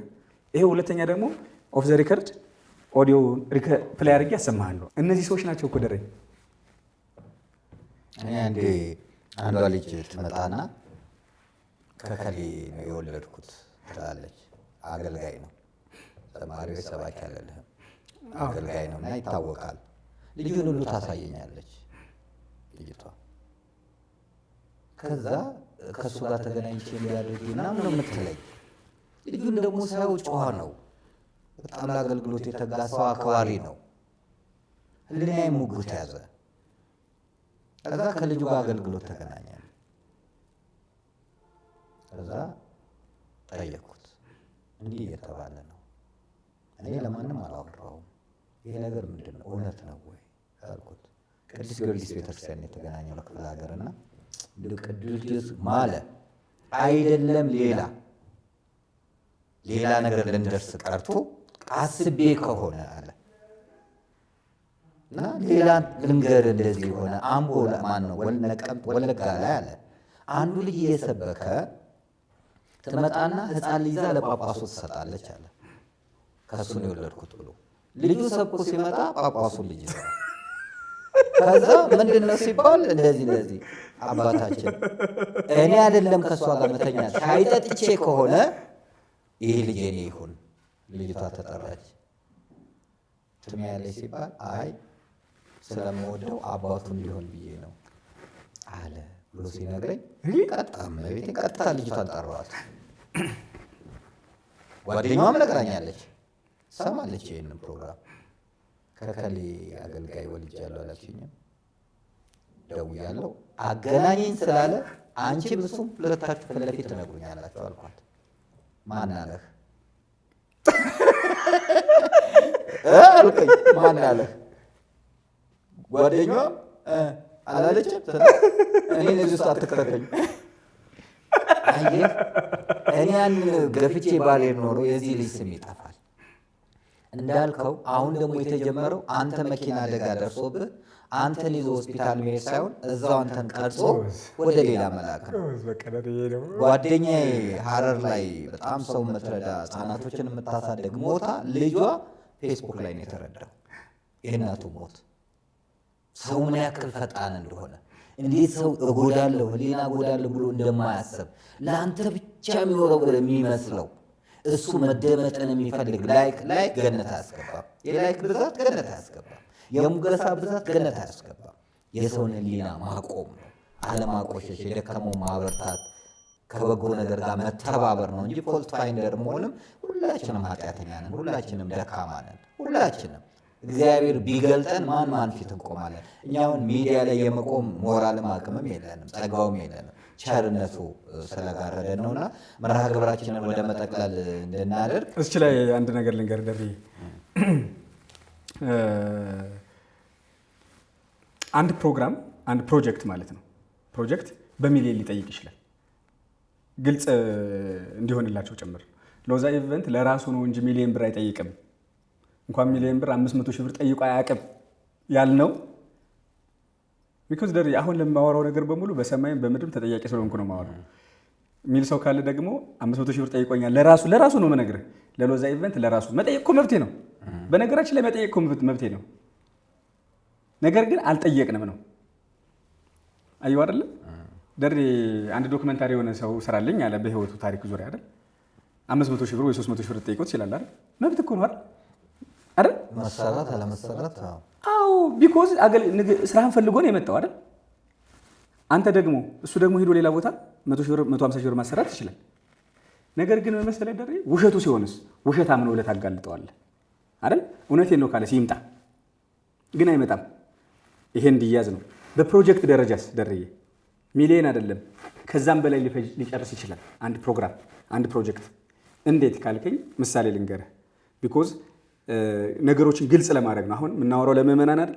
ለተንኮለኞች ለተሳዳቢዎች ምናምን አይደለም፣ ለነሱ አይደለም፣ ለየዋሃዎች አቢውዝ። በነገራችን ላይ በዚህ መንገድ ከሄድን አይከን እናጣለን፣ ተቋምም እናጣለን፣ እርስ በርስ መናበብም አይኖርም። በጋራ ያልቆመ አገልጋይና ምእመን ደግሞ በጋራ ማሸነፍ አይችልም። እሱን ክሊር ለማድረግ ነው። አንተ ከአሜሪካ መጣ እና ሎዛ ኢቨንት ጋር መጣ አንድ ፕሮግራም ስራልኝ አልከኝ።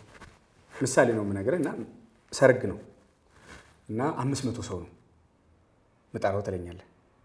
ቀኑ ይሄ ነው ትለኛለህ። ከዛ ውጭ ያለውን ግን አንተ ሂሳብ አውጣልኝ ትለኛለህ አይደል? ሎዛ ኢቨንት ማስተባበር ነው እንጂ ሆቴል የለውም፣ ኬተሪንግ የለውም፣ ዲኮር የለውም። አየዋል የማስተባበር ስራ ነው የሚሰራው። ፋይናንስ አያስተዳድርም። በነገራችን ላይ በዚሁ ግልጽ ማድረግ የምፈልገው ሎዛ ኢቨንት ፋይናንስ አያስተዳድርም። አስተዳድሮ አያውቅም። ምን ማለት ነው? ምን ማለት መሰለህ ደሬ፣ ፕሮጀክቱ 2 ሚሊዮን ብር ቢፈጅ ወይ 1 ሚሊዮን ብር 500 ሺህ ብር ቢፈጅ ለሎዛ ኢቨንት ብሩን ሰጠህ። ሎዛ ኢቨንት ሰጠኸው። ሎዛ ኢቨንት አይደለም ብሩን ማኔጅ የሚያደርገው ራሱ ነው፣ ባለቤቱ ነው፣ ኮሚቴው ነው ማኔጅ የሚያደርገው። አየው አይደል? በነገራችን ላይ ደሬ ከዚህ ፕሮግራም ውጭ አንድ ቀን ስራዬ ብለህ ደግሞ ራሱን ይችላል ሎዛ እንዴት ነው የሚሰራ የሚለው ነገር ብትሰራው በጣም ቆንጆ የሚሆን ፕሮግራም ይመጣል። አንተ ባትመጣ እንኳን ጋዜጠኛን ብትልካት ስቱዲዮ ቢሮአችን ልከህ እያንዳንዷን ዶክመንት እያየች እንዴት እንደምንሰራ ከስተመሮች ሲመጡ ቁጭ ብላ ተመልክታ እየቀረጸች ምናምን ማስተላለፍ ትችላለች። አብሮን ያገለገሉ በሙሉ ምስክሮች ናቸው። ምን ለዚህ ነው ፋይናንስ አናስተዳድርም። ከገንዘብ ጋር እኛ ንክክ የለንም። እንደዚህ ነው ደረይ እንደዚች እኛ ለሎዛ ኢቨንት ይሄን የሚያስተባብርበት ይሄ የሚከፈል ከሆነ ምናምንበት የሚከፈል ከሆነ ይሄን ትከፍላላችሁ ነው በቃ ይከፍላሉ። ማናምንበት ከሆነ አንሰራ። አምነንበት ደግሞ መከፈል ያለበት ደግሞ ካልኖራቸው ደግሞ በነፃ እንሰራለን። ነገር ግን ለከፈሉትም ላልከፈሉትም አገልግሎታችን እኩል ነው የሚሆነው። እንትናችን ግን ቅድመ ሁኔታችን ከቅድመ ሁኔታዎቻችን መካከል ኢቨንት ከመቀበላችን በፊት ፋይናንስ አናስተዳድርም ነው አንደኛው። ማለት ጸሎት መጀመሪያ ማድረግ ሱባኤ መያዝ አለባችሁ ነው አንደኛው። ሁለተኛውስ ፋይናንስ አናስተዳድርም ነው። ቢኮዝ ቅድም እንዳልከው ነው በአንተ ስም ምን የሚያደርጉ ስላሉ የሚነግዱ ስላሉ ማለት ነው። ይሄ ነው ደርዬ። ወደ ፕሮጀክቱ ስንመጣስ ደርዬ ይሄ ፕሮግራም እኮ 4 ሚሊዮን ብር አወጣን፣ 5 ሚሊዮን ብር አወጣን፣ 2 ሚሊዮን ብር አወጣን፣ 1 ሚሊዮን ብር አወጣን፣ 500 ሺህ ብር አወጣን የሚሉ ሰዎች አሉ፣ ይኖራሉ። ትክክልም ናቸው። ያወጡት ግን ለሎዛ አይደለም። መከራከሪያው ሎዛ አይደለ ዘረፈ የተባለው፣ ሎዛ ኢቨንት አይደለ ወንበዴ የተባለው፣ ለሎዛ ግን አላወጡም ነው። ለሌላ አካል አውጥተዋል። ለሌላ አካልማ ያወጣሉ። እንዴት ነው የሚያወጡት ነው ልነግርህ ነው። በምሳሌ ልነግርህ ነው። አንድ ሰርገኛ መጥቶ 500 ሰው እጠራለሁ ቢል እራት መርሃ ግብሩ ላይ ቦታውን ማዘጋጀው ደግሞ ሸራተን ነው ቢል እኛ ከሸራተን ጋር ምን አለን? ፓርትነር ነን። ሸራተን አዲስ ለአንድ እራት ምሳሌ ነው የምነግርህ እንጂ ከሸራተን ጋር ፓርትነር አይደለንም። ሸራተን አዲስ ለአንድ እራት ስንት ነው የሚያስከፍለው ብለን እንየው። 3000 ብር ወይ 4000 ብር 500 ሰው በ4000 ብር ምታው 2 ሚሊዮን አይደል? ዲኮር ከ300 ሺህ ብር ጀምሮ ወይም ከ100 ሺህ ብር ጀምሮ እስከ ሚሊዮን ብር አለ አይደል? ስንት ሆነ ደርዬ? 3 ሚሊዮን አይደል? ከዛስ የሚጠጣ ምናምን ነገሮች እንደገና ደግሞ መንፈሳዊ አይደለ ለአገልጋይ ለሌሎች እንደገና ይሄ ፕሮግራም ደግሞ በቀጥታ ስርጭት ሚዲያ ላይ ይተላለፍልህ ሊሉ ይችላሉ አይደል? ሳውንድ ሲስተም ይጨመርልህ። ሰርጉ ስንት ፈጀ? 4 ሚሊዮን 5 ሚሊዮን አይደል? እነዚህ ሰዎች ከጠሉህ ልክ በር ላይ እንደወጡ ምን ይላሉ? ሎዛ ኢቨንት 5 ሚሊዮን ብር ጠየቀን ይላሉ። ከወደዱስ በጣም ምስኪን ቆሎ ጋብዞን ዳቦ ሰጦን እንደዚህ ብለው እውነቱን ያወራሉ። ለሎዛ ኢቨንት መጠየቅ ያለባችሁ ሎዛ ኢቨንት ለራሱ ስንት ጠየቀ ነው። እቺ ናት የምታዋርዳቸው ወረኞቹ የምታዋርዳቸው። ሎዛ ኢቨንት ለራሱ ስንት ጠየቀ? አዩ አይደለ 200 ሺህ ብር ወይ 300 ሺህ ብር ወይ 100 ሺህ ብር ነው። ይሄ ደረ ኢቨንት ኦርጋናይዘር የሚያክል 6-7 ሰራተኛ ተሸክመ 2 ቢሮ ይዘ ቀንና ስልክ ለማውራት እኮ ይሰለቻል አይደል ደረ 30 ቀን 30 ሰዓት እያወራ ብር ነው። ዓለማዊ ኢቨንትስ ቢሆን ስንት ነው የሚቀበሉት? እናውቃለን እኮ በሚሊዮን ነው የሚከፈላቸው አይደል? ሰው ምንድን ነው ይሄ መክፈል አልቻልክም አይደል? ለዛ ለፕሮግራም በሙሉ 4 ሚሊዮን ብር አወጣ። ለሎዛ ኢቨንት 100 ሺህ ብር መክፈል ካቃተስ መተው መብት ነው እኮ አይደል? ከጊዜ ቀምጦ አልወሰደብህ አይደል? አልሰደበህ አይደል? አልዘረፈህ አይደል? መተው ነው እኮ ምንም እንትን ማለት እኮ ሀሜት ውስጥ መግባት አይጠበቅብህም። ይሄ ነው ደሬ የምንሰራበት መንገድ። ነገም እኛ ሰርግ እንሰራለን፣ ልደት እንሰራለን፣ ጥምቀተ ክርስትና እንሰራለን፣ የቤት ምረቃ፣ የድርጅት ምረቃ፣ የመጽሐፍ ምረቃ፣ የመዝሙር ምረቃ፣ ጋዜጣዊ መግለጫ፣ የሚዲያ ካምፔን። በነገራችን ላይ የሚዲያ ካምፔን እየመራን በጠላቶቻችን ላይ ወይም ጠላቶቻችን የሚለውን እንተውና በተቺዎቻችን በወቀሶቻችን ላይ የሚዲያ ዘመቻ ለምን ይመስላል ያልከፈትነው? በጣም እኮ አፕሪሼት ማድረግ ያለብህ እኮ ይሄን እኮ ነው። እኔ ስንት የሚዲያ ዘመቻ እንደመራ ታውቃለህ? ስንት የሚዲያ ንቅናቄ እንደመራ ታውቃለህ? ስንት እስከ ዛሬ ድረስ የመራ ነውን አስበው አይደል? ግን ዘመቻ ከፍተናል። በቲክቶከር፣ በዩቲዩበር፣ በፌስቡከር አንድ የለም። ለምን ይመስላል? ክርስቲያኖች ስለሆነ በቀል ለበቀለኛው መተው ስለሚገባ እንጂ ደርዬ 48 ሰዓት አይፈጅም። ያለ አይደለም ተጨባጭ መረጃ ይዘህ አይደለም ተገልብጠህ እነሱ ላይ መዝመት በጣም ኢዚ ነው። ምክንያቱም ያለ ገመና የተፈጠረ ሰው የለም ደርዬ። ሁሉም የየራሱ ክፍተት አለበት። ጨዋታውን ተቀይረው ነበረ። ግን እኛ ክርስቲያኖች ነን። አየው አይደለም እንትና እንደሚለው እኮ ነው ዲያቆን ብርሃኑ አድማስ ሰሞኑን በአማን ነጸራ አንድ ጽሑፍ ጽፎ ነበር። ይሄ ሁሉ ውርጅብኝ ሲወርድብህ አልኩት አለ። ይሄ ሁሉ ውርጅብኝ ሲወርድብህ ለምንድን ነው ዝም የምትለው? ለምንድን ነው ማትመልስ አልኩት አለ። የበአማን ነጸራ ጽሑፍ ተመልከተው። አይ ማን ያውቃል እግዚአብሔር ለኃጢአቴ ስርየት አድርጎልኝ ሊሆን ይችላል። እንደዚህ ብለን ነው ምን ተወኛ ደርዬ። ሱባኤ፣ ጸበል፣ ፈተና ሲመጣ ለበጎ ነው ምናምን ብለን ያደግነውና ይሄ ነው። ከዛ ውጭ ባለው አገልግሎት ይቀጥላል። ይህንን አገልግሎት በማስቆም ማን እንደሚጠቀም ልንገርህ ደርዬ። እንትን መናፍቅ፣ ተሐድሶ፣ ውሃብያ ነው የሚጠቀመው። ቢኮዝ አሁን ደርዬ ይሄ የቀጥታ ስርጭት የገቢ ማሰባሰቢያው ቀረ አይደል? ሌላውም አገልግሎት ቀራል። ማን ይጠቀማል? ቤተክርስቲያኖች ባሉበት ይቆማሉ። በቃ ምንም እኮ የለም። ምክንያቱም ሰው ህዝቡን አገልጋዮችን እንዳያምን አድርገሃል። ሰባኪያንን ዘማሪያን እንዳያምን አድርገሃል። ኢቨንት ኦርጋናይዘሮችን እንዳያምን አድርገሃል። ቲክቶከሮችና ዩቲዩበሮችን እንዳያምን አድርገሃል። አይደል ደርዬ? አይደል? ሰው ለማን ይሰጣል? አይሰጥም። ካልሰጠስ ይቆማል ማለት ነው። ማን ተጎዳ? ቤተክርስቲያኗ አይደል? ትልቁን ስለምን እነዚህ ሰዎች እንደዛ አይደለም ሜንታሊቲያቸው። የዕለት ሰብስክራይበር፣ የዕለት ገቢ፣ የዕለት ሳንቲም ያገኙ። ከዛ ባሻገር ደግሞ የሆነ ተቋም ተባብረው ይጣሉት ይውደቅላቸው እንጂ ስለሌላው ጉዳያቸው አይደለም። ይሄን ነው እስካሁን የተመጣበትና ኔክስትም በመጣንበት እንሄዳለን። ማጣራትም የሚፈልግ ሌላም የሚዲያ አካል ካለ ገብቷል አይደለ ደርዬ?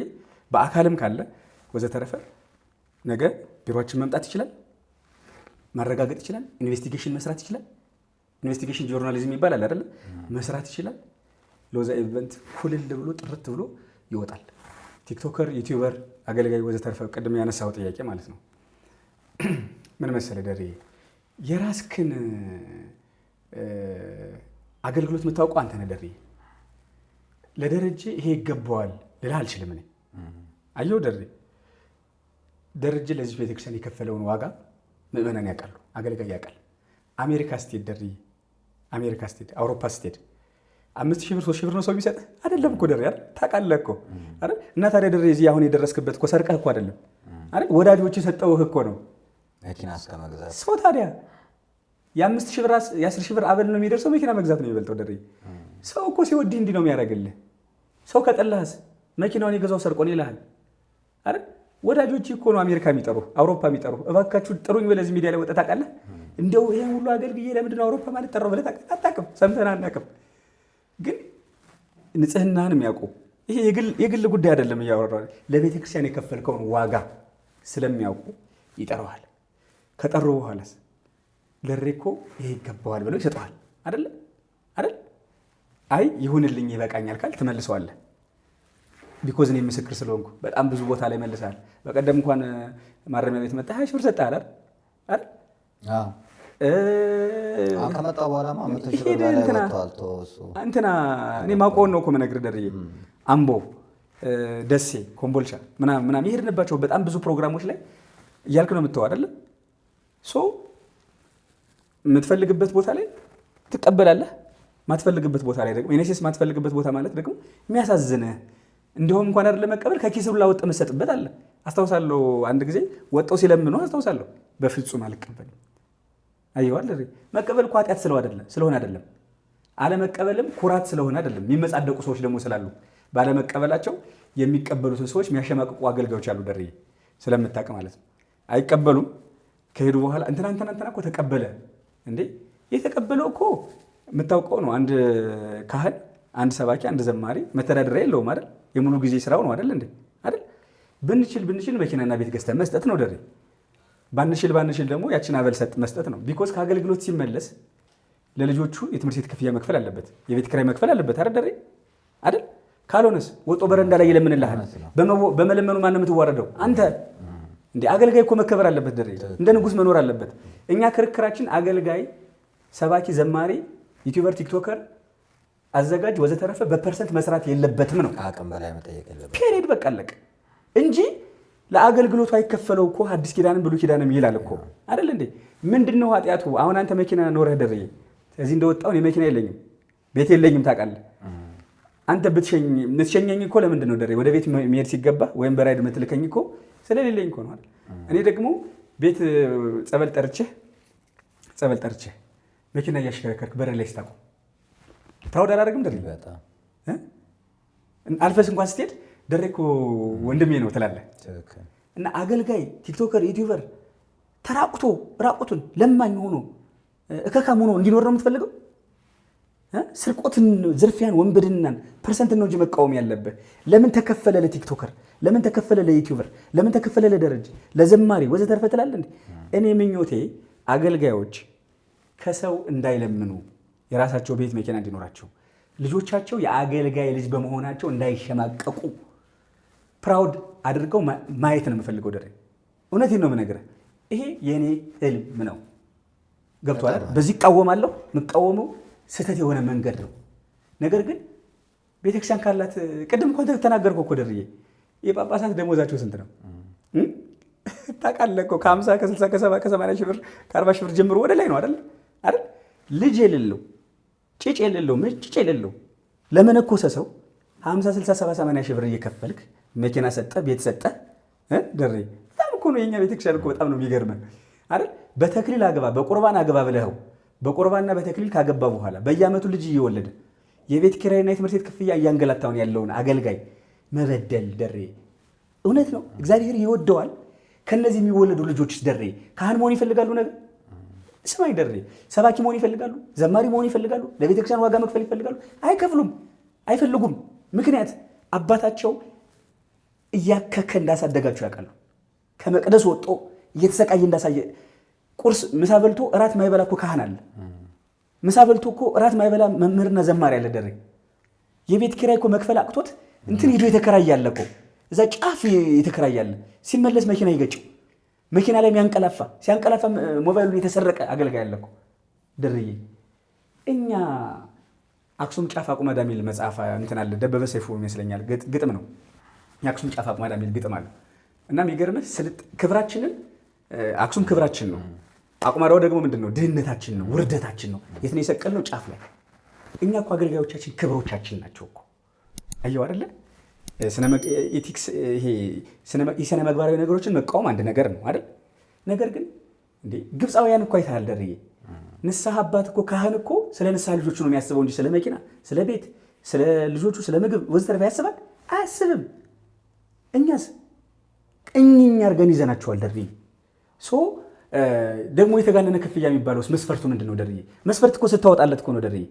ቤተክርስቲያኗ፣ ወረዳ ቤተ ክህነቱ ወይም ኮሚቴው ይሄ መስፈርት ይበቃል አየሁ አይደል ሲል የተጋነነ ጠይቃችሁኛል ይሏችኋል አይደል ደርዬ? አየህ አይደል ደርዬ? እንደዛ ይላችኋል። የተጋነነ ነው ለማለት ደግሞ ምን ያስፈልጋል? መስፈርት ያስፈልጋል ደርዬ። ከዛ ውጭ ግን ሁሉም በተለይ ሚዲያ ላይ ያለው አገልጋዩ ወዘተረፈ ደርዬ ከፍ ብሎ ብታይ ሞገስ ነው እንጂ ላንተ ክብር ነው እንጂ ምንድን ነው ችግሩ? ምንም ችግር የለም። ፋይናሊ ግን በዚህኛው እስካሁን በተነሱ ጥያቄዎች ሳጠቃልልልህ፣ በዚህ በኩል የመጨረሻ ሳጠቃልልልህ በአንድ ነገር ነው ማጠቃልልህ። ሴትዮዋ ናት ቅዳሜ ዕለት ዘወረደ ጾም ሊገባ የዘወረደ ቀን ሰኞ ማለት ነው የድግሱን የሁዱን ምናምን ስትል ስታይ ቅልጥም አለ፣ ስታይ የተረፈ እርጎ አለ። አይ ይሄማ እንዴት ይደፋል፣ አየዋር ሰበቧ እንዴት ይደፋል፣ አይ እንደው ምናምን ብላ ከቅልጥሙ ጾም ገብቷል እኮ ከእርጎውም ቀልጥማ ጨልጣ ምናምን ሆዷ ከሞላ በኋላ ትዝ ሲላት ለካ ጾም ነው። አየሁ አይደል?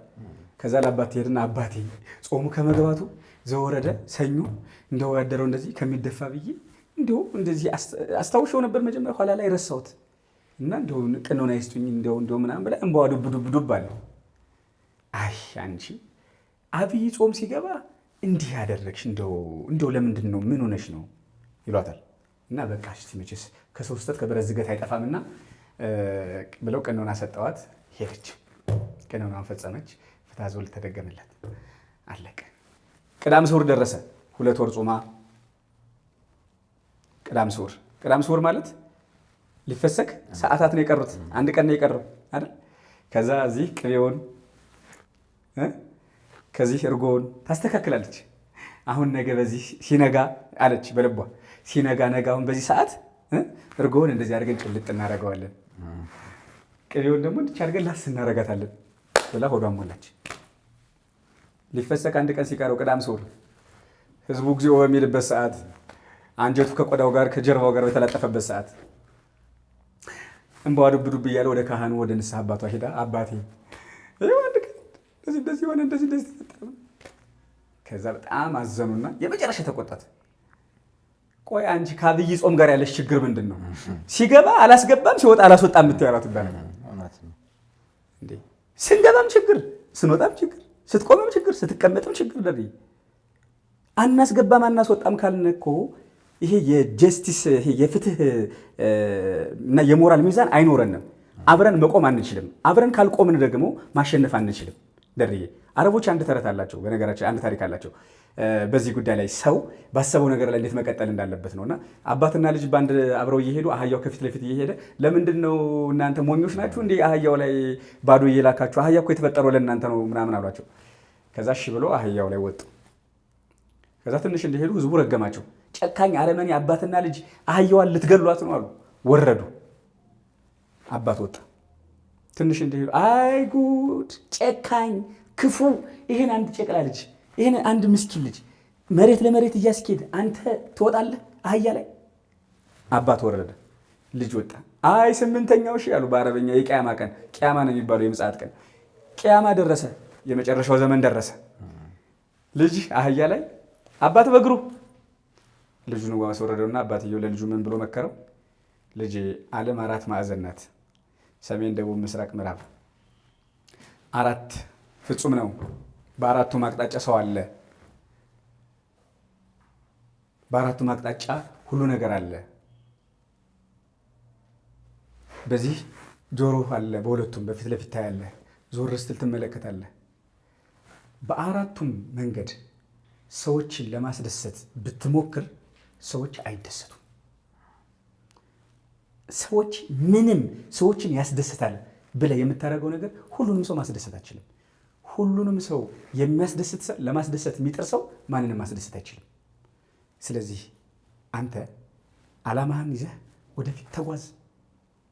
ሰዎች ስለ አንተ ምንም ሊያወሩ ይችላሉ፣ ሁሉንም ማስደሰት አይችልም። ምክንያቱም 4ቱም ነገር አደረግነው። አንድ ላይ አህያን ወጣን ተወቀስን፣ አንድ ላይ ከአህያ ወረድን ተወቀስን፣ አንተ ብቻ ወጣህ ተወቀስክ፣ እኔ ብቻዬን ወጣሁ ተወቀስኩ። ስለዚህ 4ቱንም ነገር አድርገን የተመሰገንበት ነገር አለ የለም። ዋናው ነገር ሕገ እግዚአብሔር ምን ይላል? ሕሊናህ ምን ይላል? አብዛኛው ማህበረሰብ ባህሉ ምን ይላል? እነዚህ ሪፈረንሶች ጥሩ ከሆኑ አንተ ጉዞውን አስተካክል ቀጥል። ሰው ግን ያመሰግነኛል ብለህ ስራ አትስራ። ሰውም እንዲጠላህ የሚያናደድ ነገር አታድርግ ብሎ መከረው። እኛም እንደዚህ ነው። በአገልግሎታችን ውስጥ ምንም ብናደርግ ሰዎች ከነቀፌታ ወደኋላ አይሉም። ዋናው ነገር ማታ ስተኛ ትክክል ነው ወይስ አይደለም የሚለውን ነገር ለሕሊናና ለእግዚአብሔር መቆም ነው። እውነት ነው፣ ትክክል ነው። መቼም በጎ አድርገህ ከእግዚአብሔር ክፉ ነገር አትጠብቅም። እግዚአብሔር የተሻለ ነገር ያደርጋል። በተለይ አገልጋዮች ሆነን አበል ላይ የምናደርገውንም ትኩረት አንደኛ ያለመስራታችን ውጤት ነው። ግብፃውያን ካህናቶቹ ዶክተሮች፣ ኢንጂነሮች ናቸው። በእውቀታቸው ይሰራሉ፣ በጸጋቸው ያገለግላሉ። አስራት በኩራት ቤተክርስቲያኒቷ ብታስተምር ሰውን ቢያወጣ ኖሮ ልመናውን ባልተስፋፋ። ቤተክርስቲያንም አላስተማረችም። ምዕመንም አስራታቸውን ማውጣት አይችሉም። ለዓለማዊ ነገር ያወጣሉ፣ ለአገልጋዩ ለመስጠት የሚጨክኑ ሰዎች አሉ። ሰርጉን ሲያዘጋጁ ያን ሁሉ ወጪ አውጥተው ለስጋ ለሚበላው ስጋ ያወጣሉ። መጥቶ ለቃለ እግዚአብሔር ወይንም ደግሞ ለዘማሪ ለማውጣት ግን እንዴት ብለው የሚያስቸግሩ ይኖራሉ። ግን አገልጋዩ የሚሰጠን እግዚአብሔር ነው የሚለውን እኔ በአምላኬ ላይ አልደራደርም። ምስክርነትን ቀምሼዋለሁ። እኔ አምላኬን አንዴ ኢንተርኮንቲኔንታል ጉባኤ ተዘጋጅቶ ለእግዚአብሔር አብ ቤተክርስቲያን ወደ 5 ሚሊዮን ብር ያስፈልጋል ተብሎ ዘማሪ ፈቃዱ አማረ ነበር። በጣም ጎበዝ አገልጋይ ገጠር በረሃ የሚያገለግል ነውና እኔ አሞኝ ነበርና ናና ፊትህን ብቻ ሳይተህ ትሄዳለህ አለ። ሄድኩኝ። ሲሄድ ናና ስበክ ተባለ። አቡነ ቀለሜንጦስ ቁጭ ብለዋል። የሰሜን የሸዋ ሀገረ ስብከት ደብረ ብርሃን ነው ሊቀ ጳጳስ። ሰበኩ። እንደገና እርዳታውን አስተባብራለኝ። እግዚአብሔር ረዳኝ፣ ተሳካ። አካውንትህን አሉኝ ኮሚቴዎች ይሰሙታል። የኔ አካውንት ከሰማይ ነው አልኳቸው። እንኳን እግዚአብሔር አሳካላቸው አልኩ። እቤት ስደርስ ሄለን የተባለችው ከጀርመን 50 ሺህ ብር እግዚአብሔር እመቤታችን ምን አለች? ውሃው ጎሏል ኬታ ምጫለች ስላት ውሃው ከሰማይ ነው አለ። እግዚአብሔር ከሰማይ ነው የሚሰጥ። አሜሪካን ያ ሁሉ ህዝብ በፍቅር የተቀበለ ስለወደደህ ነው። ፕሮቴስታንቱ፣ ሙስሊሙ፣ ኦርቶዶክሱ እንዴት አድርጎ ነው የተቀበለን? እኛ ጋር አገልግል፣ እኛ ጋር ብላ፣ ይሄንን እንስተ እያሉ እቃን ያን ሁሉ የሚሰጡ ስለወደዱ ነው። የሰዎችን ልብ የሚያራራ እግዚአብሔር ነው። ስለዚህ ገንዘብ ላይ ሳይሆን አገልግሎት ላይ ትኩረት ብንሰጥ መልካም ነው እላለሁ። ሁለተኛው ደግሞ ለአንተ የቤት ስራ የምሰጥህ አንድ የውይይት መድረክ አዘጋጅ። ከዚህ በፊት እንዳዘጋጀኸው ቲክቶከር እና ዩቲዩበር ቀረጻ የሌለበት እያንዳንዱን አፍረጥረጠን እርስ በርስ እንነጋገር። እነሱ የኔን ድክመት ይንገሩኝ፣ ያርሙኝ፣ እኔም የእነሱን ድክመት ላርም። ተራርመን እንውጣና ይችን ቤተክርስቲያን እርስ በርሳችን ሚዲያ ላይ ከምንባላ እርስ በርሳችን ከምንነካከስ በውስጥ ብንመካከር ጥሩ ነው። ለሌሎች መሰናከያ ነው የምንሆነው። እኛ እርስ በርስ የምንወራወረው ድንጋይ ምእመኑን የሚፈነክተው። ያልጸና ህዝብ አለ፣ ያላወቀ ህዝብ አለ። አገልግሎት ብር መስጠት እኮ አይደለም። ትስቃላችሁ እንዲህ ያለኝ ሰው እኮ አለ። አገልጋይ የማይስቅ የማይበላ የሚመስለው ሰው አለ። ትስቃላችሁ ያለኛል። አንዱ አሜሪካን ላይ ልትጋብዘኝ እየሸኘች እየሄደን ስለ አንድ አገልጋይ ተነሳ። እሱ ዝም ብሎ ዜንጦ ነው ይለብሳል፣ ምንም ቤተክርስቲያኒቷ እንዲያለች አይጮህም አለችኝ። አገልጋዩን ነው ለእኔ የምትለኝ። ለምን አንቻቸውም አልኳት። ልጋብዘኝ እየወሰደች ነው። ለምን አንቻቸው? እኔማ ምእመን ነኝ፣ እንዳቅምሽ ለምን አትጮይም? አሜሪካን ሆነች ሳይሆን እና ኢትዮጵያ ሆነች ጩሂ። ሌላው ላይ ከመቀሰር መልበሱስ ምንድን ነው ኃጢአቱ? ዘንጦ ቢወጣ ለምንድን ነው ኃጢአቱ? ጫማው ተንሻፎ መኖር አለበት? አገልጋይ እኮ የቤተክርስቲያን ሲምቦል ነው። ከዛ እንዲህ ለማለት አስቤ አይውልሽ ለወደፊቱ ጣትሽን ሰው ላይ አትቀስሪ። አንቺ እኔስ ምን አድርጌያለሁ ለቤተክርስቲያኔ በይ። ምንም ነገር ያልረዳ፣ ምንም ነገር ያላገዘ፣ የቢሮ ኪራይ ያልከፈለልህ፣ ካሜራ ያልረዳ፣ የተለያዩ ወጪዎቹን ያልሸፈነልህ፣ ደሞዝ ያልሸፈነልህ ሰው እንዲህ አድርጎ ብሎ አስተያየት ሲሰጥ ያለ። ስለ ኢትዮጵያ ዝም አንልም። ግብረ ሰዶምን እንዲህ እያደረገ ለምን ወጣት ተጮኸም አለችኝ። አንዷ ልጇ ላይ እንትን ሲደርስ ለምን አንቺ አልጮሽም አልኳት። ሁሌ አንተ እንድትጮህላቸው፣ አንተ እንድትሞትላቸው፣ አንተ እንድትጎዳላቸው ነው እንጂ እነርሱ አብረው መሆን አይፈልጉም። እና እኛ ግን ለህዝቡ ማሰናከያ እንዳንሆን ቲክቶከሩም፣ ዩቲዩበሩም፣ አገልጋዩም ሁላችንም የምክክር መድረክ ይዘጋጅና ብዙ ጊዜ ብፁዕ አቡነ አብርሃምም ፓትርያርኩም ባለበት ተናግሬያለሁ። ቤተ ክህነት አይፈልግም ይሄን። ሰዎች ማን ይሉናል፣ እናንተስ ማን ትሉናላችሁ? ይሄን አይፈልጉም። ውዳሴ ነው የሚፈለገው። እነሱ ስለማይሰበስቡን እኛ እስቲ አንተ ምክንያት ሆነ። ከዚህ በፊት አዘጋጅተሃል። እኔና ጋዜጠኛ መርጌታ ብርሃኑ ተክለያሬድ ፋንቱ ወልዴና ስብሰባውን መርተን ነበር። አሁን እኛም ተመሪ እንሁን። ሌሎች ከኛ በጸጋ የተሻሉ አባቶች መርተው እንመካከርና እንዴት ነው አገልግሎታችን? የቀደመው አገልግሎት ምን ይመስላል? የአሁኑ አገልግሎት ምን ይመስላል? አንድ ባለሙያ በጥናት የተደገፈ ያቅርብ። መሬት ተኝተን እንዴት ነበር የምናገለግለው? አይሱዚ ላይ ወጥተን እንዴት ነበር? አሁን ደግሞ ዘመናዊ ሲመጣ እንዴት ነው እያደረግን ያለ ነው? ህዝቡን እንዴት እየጎዳን ነው? እኛስ እንዴት እየተጠቀምን ነው? ነገስ አገልጋዩ ኮሮና ሲመጣ እኮ የለመነ ብዙ አለ። አንዲት ዘማሪ እኮ ጫት ቤት ቡና የምታፈላለች ገንዘብ ፍለጋ። ብዙ የተጎዱ ሰዎች አሉ። እንዴት ነው አገልጋዩ በሁለት እግሩ የሚቆመው የሚለውን ለመመካከር። ለምን እኔ አቃተኝ። 20 ዓመት በላይ የአገልጋዮች ህብረትን ለማቋቋም ጣርኩ። ሲፈልጉ 100 አለቃ ይሉኛል፣ ሲፈልጉ 50 አለቃ ይሉኛል። ኢንስፔክተር ማለት ተቆጣጣሪ ማለት ነው። እና ያው እንግዲህ ከእውቀት ነፃ የሆኑ ሰዎች በውትድርናው ዓለም አድርገው ከአፈር እስከ ወርቅ ነበር። እና ቢሆንም ደግሞ ክብር ነው ውትድርና። ምን ልል ነው?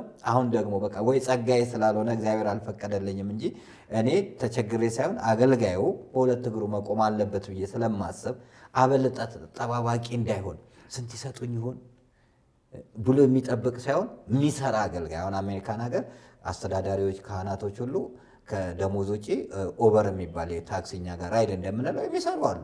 ፓርክ የሚሰሩ አሉ። ጎበዞች ናቸው። አትችለውማ ይሄንን። ስለዚህ አገልጋዩም እንዲሆን የምንመካከርበትን መድረክ ብታመቻች እና በዝግ ሆነን ብናወራ ማንም ጠላት የለንም። አንዳችንን ተሞራርደን ጥሩ ስለት ያለው ክርስቲያን ብንሆን መልካም ነው ላለው። ስለመጣ በጣም አመሰግናለሁ። በጣም ብዙ ማውራት የሚጠበቁብን ጉዳዮች አሉ። በሌላ ጊዜ እናወራለን። በተለይ ስለዚህ ይሄ ኢትዮጵያና ኢትዮጵያዊነት ጊዮን ሆቴል ስለተመረቀው መጽሐፍም የምናወራው ይሆናል። ስለ ዩኒቨርሲቲ ቆይታ ምን ይመስላል፣ ስለ ህይወት፣ ስለ ትዳር ህይወት፣ ስለ አገልግሎት ህይወት የምናነሳው ይሆናል። አክብረኸኝ ስለመጣ ከልብ አመሰግናለሁ።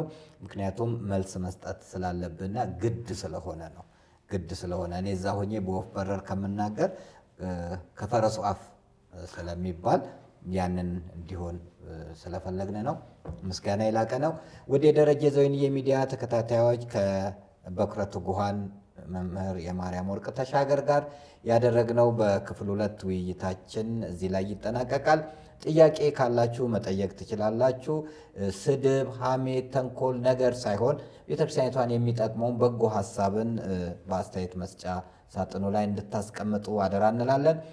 ተበድለናል፣ ተቸግረናል፣ እንዲህ አይነት ገንዘብ መምህራን፣ ሰባኪያን፣ ዘማሪያን፣ ዩቲዩበር፣ ቲክቶከሮች ጠይቀውናል የምትሉት በመረጃ የተደገፈ ለምን ሰው ለማጥፋት የሚሄዱ ስላሉ አገኘን ምቹ ጊዜ ብለው የሚጠብቁ አሉ እኮ። ምቹ ጊዜ ብለው የሚጠብቁ ሰዎች መቆያ ስብከት ነው። ምቹ ጊዜ ስብከት አለ። እኔ እንጃ ማን እንደሆነ ብቻ ምቹ ጊዜ አለችና እኔ ስታሰር ምቹ ጊዜ ያገኘን ያሉ ነበሩና አልሆነላቸውም። እግዚአብሔር ይገልጣልና ምቹ ጊዜ ያገኘን አንተን መምቻ ብለው በተለይ ደግሞ ፕሮፋይላቸውን የክርስቲያን አድርገው ተመሳስለው የሚሳደቡ ብዙ አሉና እኔ በፊት ጠላት እንዲያለኝ አልመሰለኝም ለካ። እና አባ ሰረቀን ስትናገር እና አባ ሰረቀ ግሩፕ ኦሮሚያ ቤተ ክህነትን ስትናገር እዚህ ጋር አለ። ቅዱስ ሲኖዶስ ስትናገር እዚህ ጋር፣ ግብረ ሰዶምን ስትናገር እዚህ ጋር። ብቻ ለካ ብዙ የሚንጫጩ አሉና የሚንጫጫ ሁሉ ትክክለኛ ነው ሳይሆን ፊት ለፊት መጥቶ ሐሳብን መስጠት የሚችልና መሞገት የሚችል ሚዲያው በሩ ክፍት ነው። በጸሎታችሁ አስቡን እንዳንጠፋ። ለዚህ ቤተክርስቲያን በተለይ በዚህ ሰዓት ያኔ ቤተክርስቲያን መከራ ላይ በነበረችበት ሰዓት የትኛው ቴሌቪዥን ነው የመጣው? ኢቢኤስ ነው የመጣው? ኢቢሲ ነው የመጣው? ፋና ነው? አልመጡም። ዩቲዩበሮቹና ቲክቶከሮቹ ናቸው ለቤተክርስቲያን የጮሁት። ስለዚህ ዛሬ እነዚህን ከህዝቡ ውስጥ ለማውጣት ከምናደርግ ስህተቶችን አርመን በጎ የሆኑትን ዩቲዩበርና ቲክቶከሮችን በመደገፍ በዚሁ አጋጣሚ ሎዛ ሚዲያንም ሰብስክራይብ በማድረግ እንድታሳድጉ ሌሎችንም ሚዲያዎች እንድታሳድጉ በፍቅር እንጠይቃለን። ስለነበረን ቆይታ የልዑል እግዚአብሔር ስም የተመሰገነ ይሁን። እናንተም ይህንን በጎ ሀሳብ ለሌላው እንድታጋሩ እንጠይቃለን። የእግዚአብሔር ቸርነት፣ የእናታችን የእመቤታችን የቅድስት ድንግል ማርያም አማላጅነት፣ የጻድቁ አባቴ አቡነ ሲኖዳ ተራዳይነት አይለየን። ሰላም ለኢትዮጵያ ይሁን። አሜን። እኛ በትላንትናና በነገ መካከል ያለን ዛሬ ነን። ዛሬ ላይ ሆነን ነገን በበጎ ነገር እንገንባ። ነገ አዲስ ቀን ነው፣ ቀኑም ደግሞ ደስ ይላል። ደረጀ ዘወይንዬ ሚዲያ ኢትዮጵያዊ ማንነት